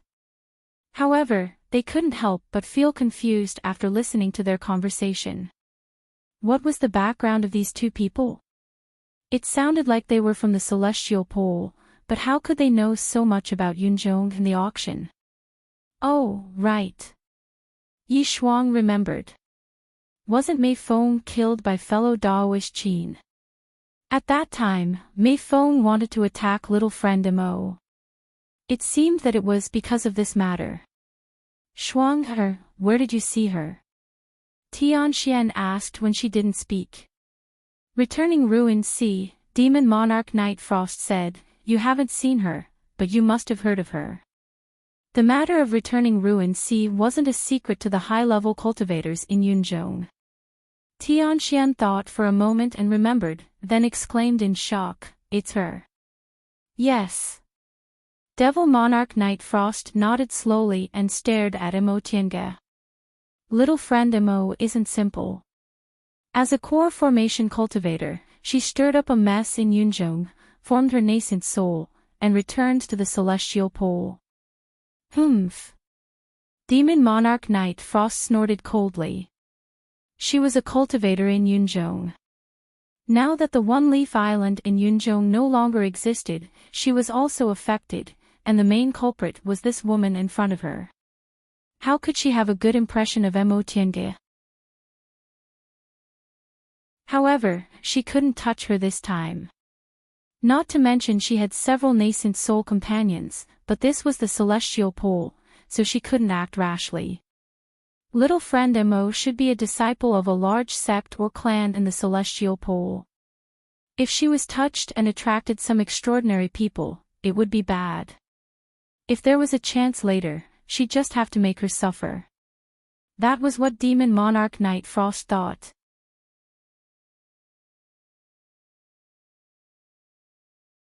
Chapter 555. The fiery red sword light hovered above the four people's heads for a while before it finally returned to his arm. She stared at Master Song Feng and said faintly, Senior Song Feng, you can't use your full strength here. He didn't attack, but he didn't hide his intention to show off. Master Song Feng didn't say anything or attack. He was irritable, but he wasn't stupid. He had enmity with so many nascent soul cultivators in the Celestial Pole, but he could live well until now because he was strong but also because he was smart enough. He knew when he could take advantage of others and when he should stop. White Tiger's breath restrained his devil aura. He didn't dare to come here until he entered the nascent soul realm after cultivating primordial devil great technique, and he could move normally only after he advanced to the middle stage. Here, he could only use 70% of his strength at most. Those juniors had all formed their nascent souls, especially Qin Shoujing, who had advanced to the middle stage. Besides, there was also the old witch from Yunzhong eyeing them covetously. If they fought, wouldn't that be exactly what she wanted? With that thought in mind, Master Song Feng said, Humph. When this is over, I'll deal with you. He then found a corner to rest and recuperate. Seeing this, the four people secretly sighed in relief. Although each of them had formed their nascent souls, they were still afraid of facing the number one cultivator in the Celestial Pole who had accumulated power for hundreds of years. If they really fought, they might not necessarily lose.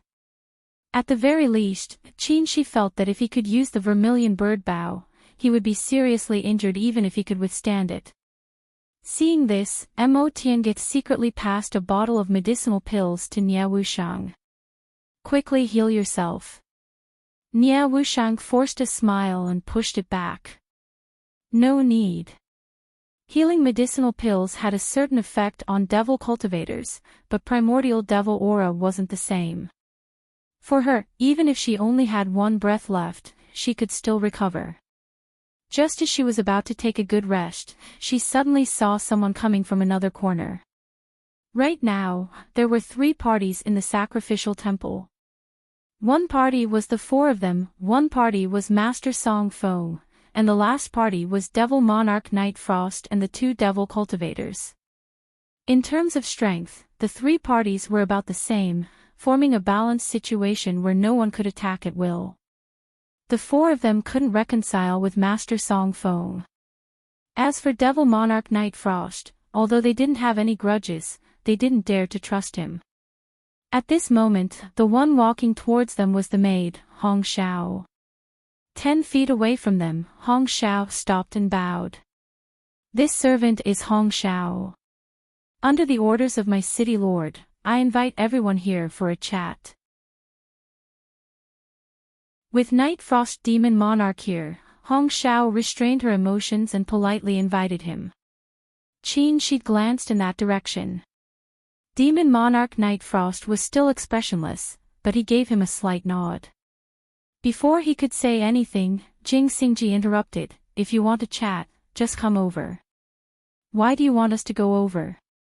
Hong Xiao lowered her eyes and said, "My city lord is only here for one item. As for the other items, she will not fight with you.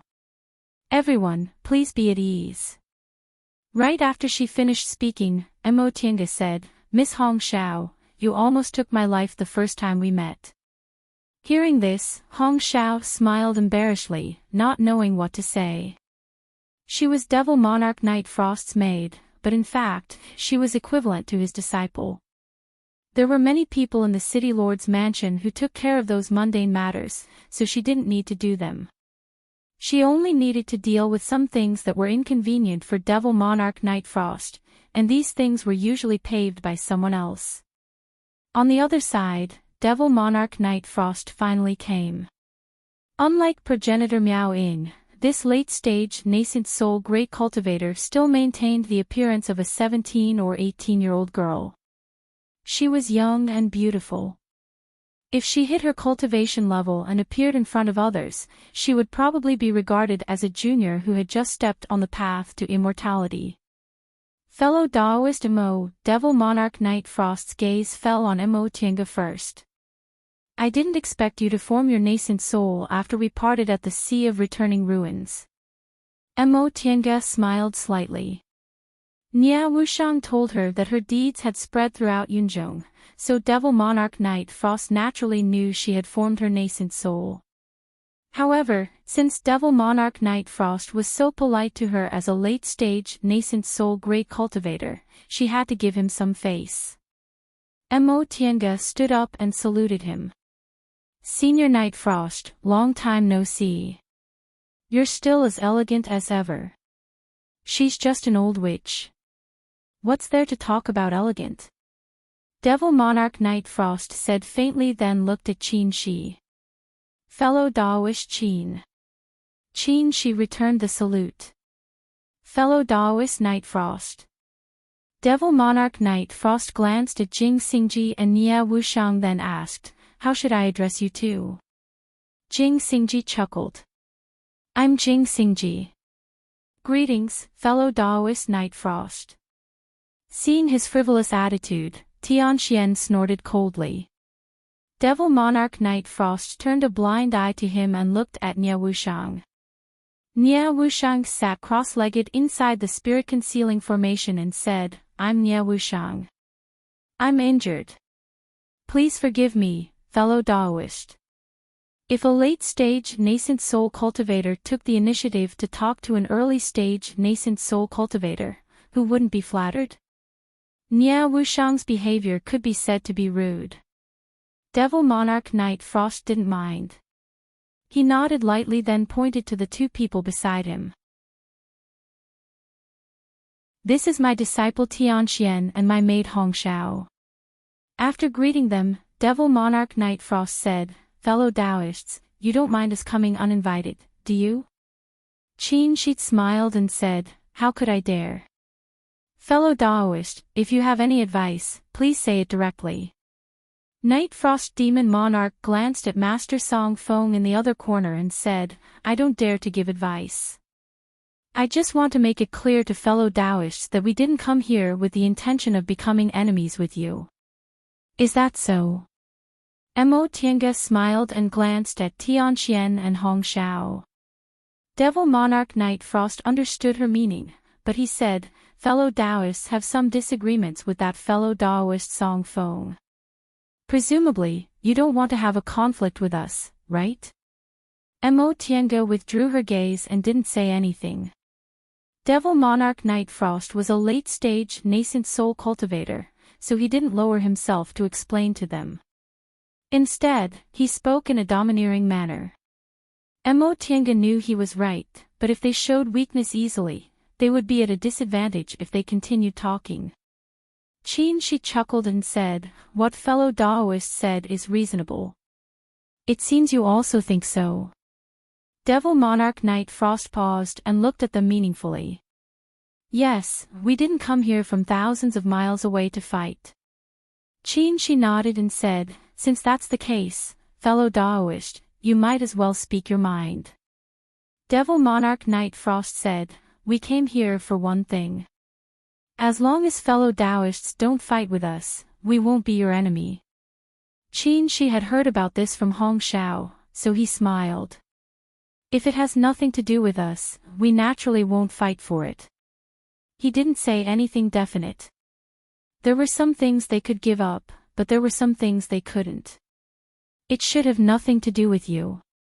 Yi Shuang's lips curved slightly, revealing a smile. She was a very beautiful woman. Although she was a devil cultivator, she had a cold demeanor like snow. In addition, Devil Monarch Night Frost paused and looked at Master Song Feng. "Fellow Taoists, what do you think of those ghost cultivators?" Mo Tiange's gaze also turned to Master Song Feng. They didn't put up a soundproof barrier when they talked here, so Master Song Feng must have heard them clearly. However, he didn't move at all. He just turned into a black cloud and curled up in a corner to recuperate. Qin Shi pondered for a moment then asked, "Excuse me, how many ghost cultivators besieged you, and what are their cultivation levels?" Devil Monarch Night Frost glanced at Tianxian and said, "More than 20 people, including 2 late-stage nascent soul ghost cultivators." His face was expressionless, but his pale blue face seemed to have a glimmer of light. Mo Tiange frowned. "In that case, didn't they dispatch 40 nascent soul ghost cultivators?" Hearing this number, Jing Xingji also frowned. "What's the origin of this ghost city? Why are there so many ghost cultivators hiding here?" 40 nascent soul cultivators was a shocking number in Yunzhong. There were only about 100 nascent soul cultivators in the entire Yunzhong. This ghost city had mobilized 40 nascent soul ghost cultivators just to kill them. How many nascent soul ghost cultivators were there in total? At least half of them, right? Don't tell me your celestial pole doesn't know there's a ghost city here. Tianxian said. His tone was full of doubt and contempt, which made Mo Tiange feel very unhappy. Although Mo Tiange didn't like his tone, she still said calmly, "The celestial pole is different from Yunzhong. Almost all the cultivators in the celestial pole are concentrated in Kunwu. There are neither spiritual lands nor spiritual objects in the westernmost desert, so naturally, no cultivators set foot there." Tianxian snorted and didn't say anything else. Qin Shi went on to say, 40 nascent soul ghost cultivators, and there might be other ghost cultivators in the ghost city. If they block the exit, we only have 8 people. We can't fight them at all. Fellow Daoist Qin is right. Devil Monarch Night Frost glanced at Master Song Feng again. In this case, we can only be trapped here if we go our own way. She smiled. Fellow Daoist Night Frost, you mean, naturally, we'll leave together. The black cloud finally moved, and Master Song Feng's voice came from inside. Old witch, you don't need to test me. I certainly don't want to be trapped here. Devil Monarch Night Frost raised his eyebrows and said with a smile, I'm not talking to you. Humph. Master Song Feng snorted. Since that's the case, don't blame me for not helping. Devil Monarch Night Frost didn't care at all. If he didn't help, they couldn't get out. It would be strange if he didn't help. She glanced at Master Song Feng and said, we can't defeat the 40 ghost cultivators in the ghost city, let alone all the ghost cultivators in the ghost city. How can we get out?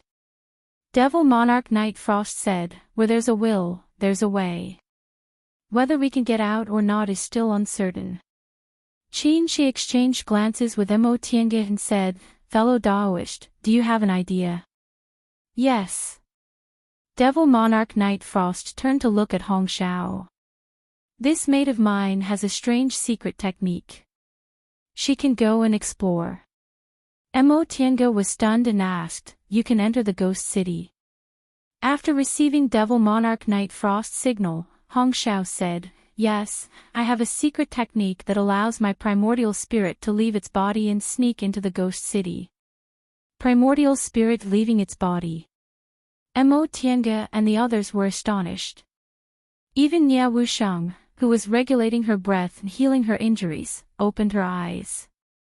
For nascent soul cultivators like them, their primordial spirits already possessed power, but their primordial spirits were still far from being able to leave their bodies.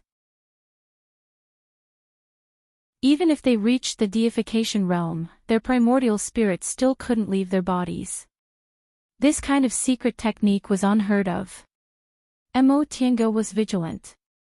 This Hong Xiao's strength was average, but she had this kind of secret technique, so she couldn't be underestimated. You're tuning in to the LoveLore Library YouTube channel.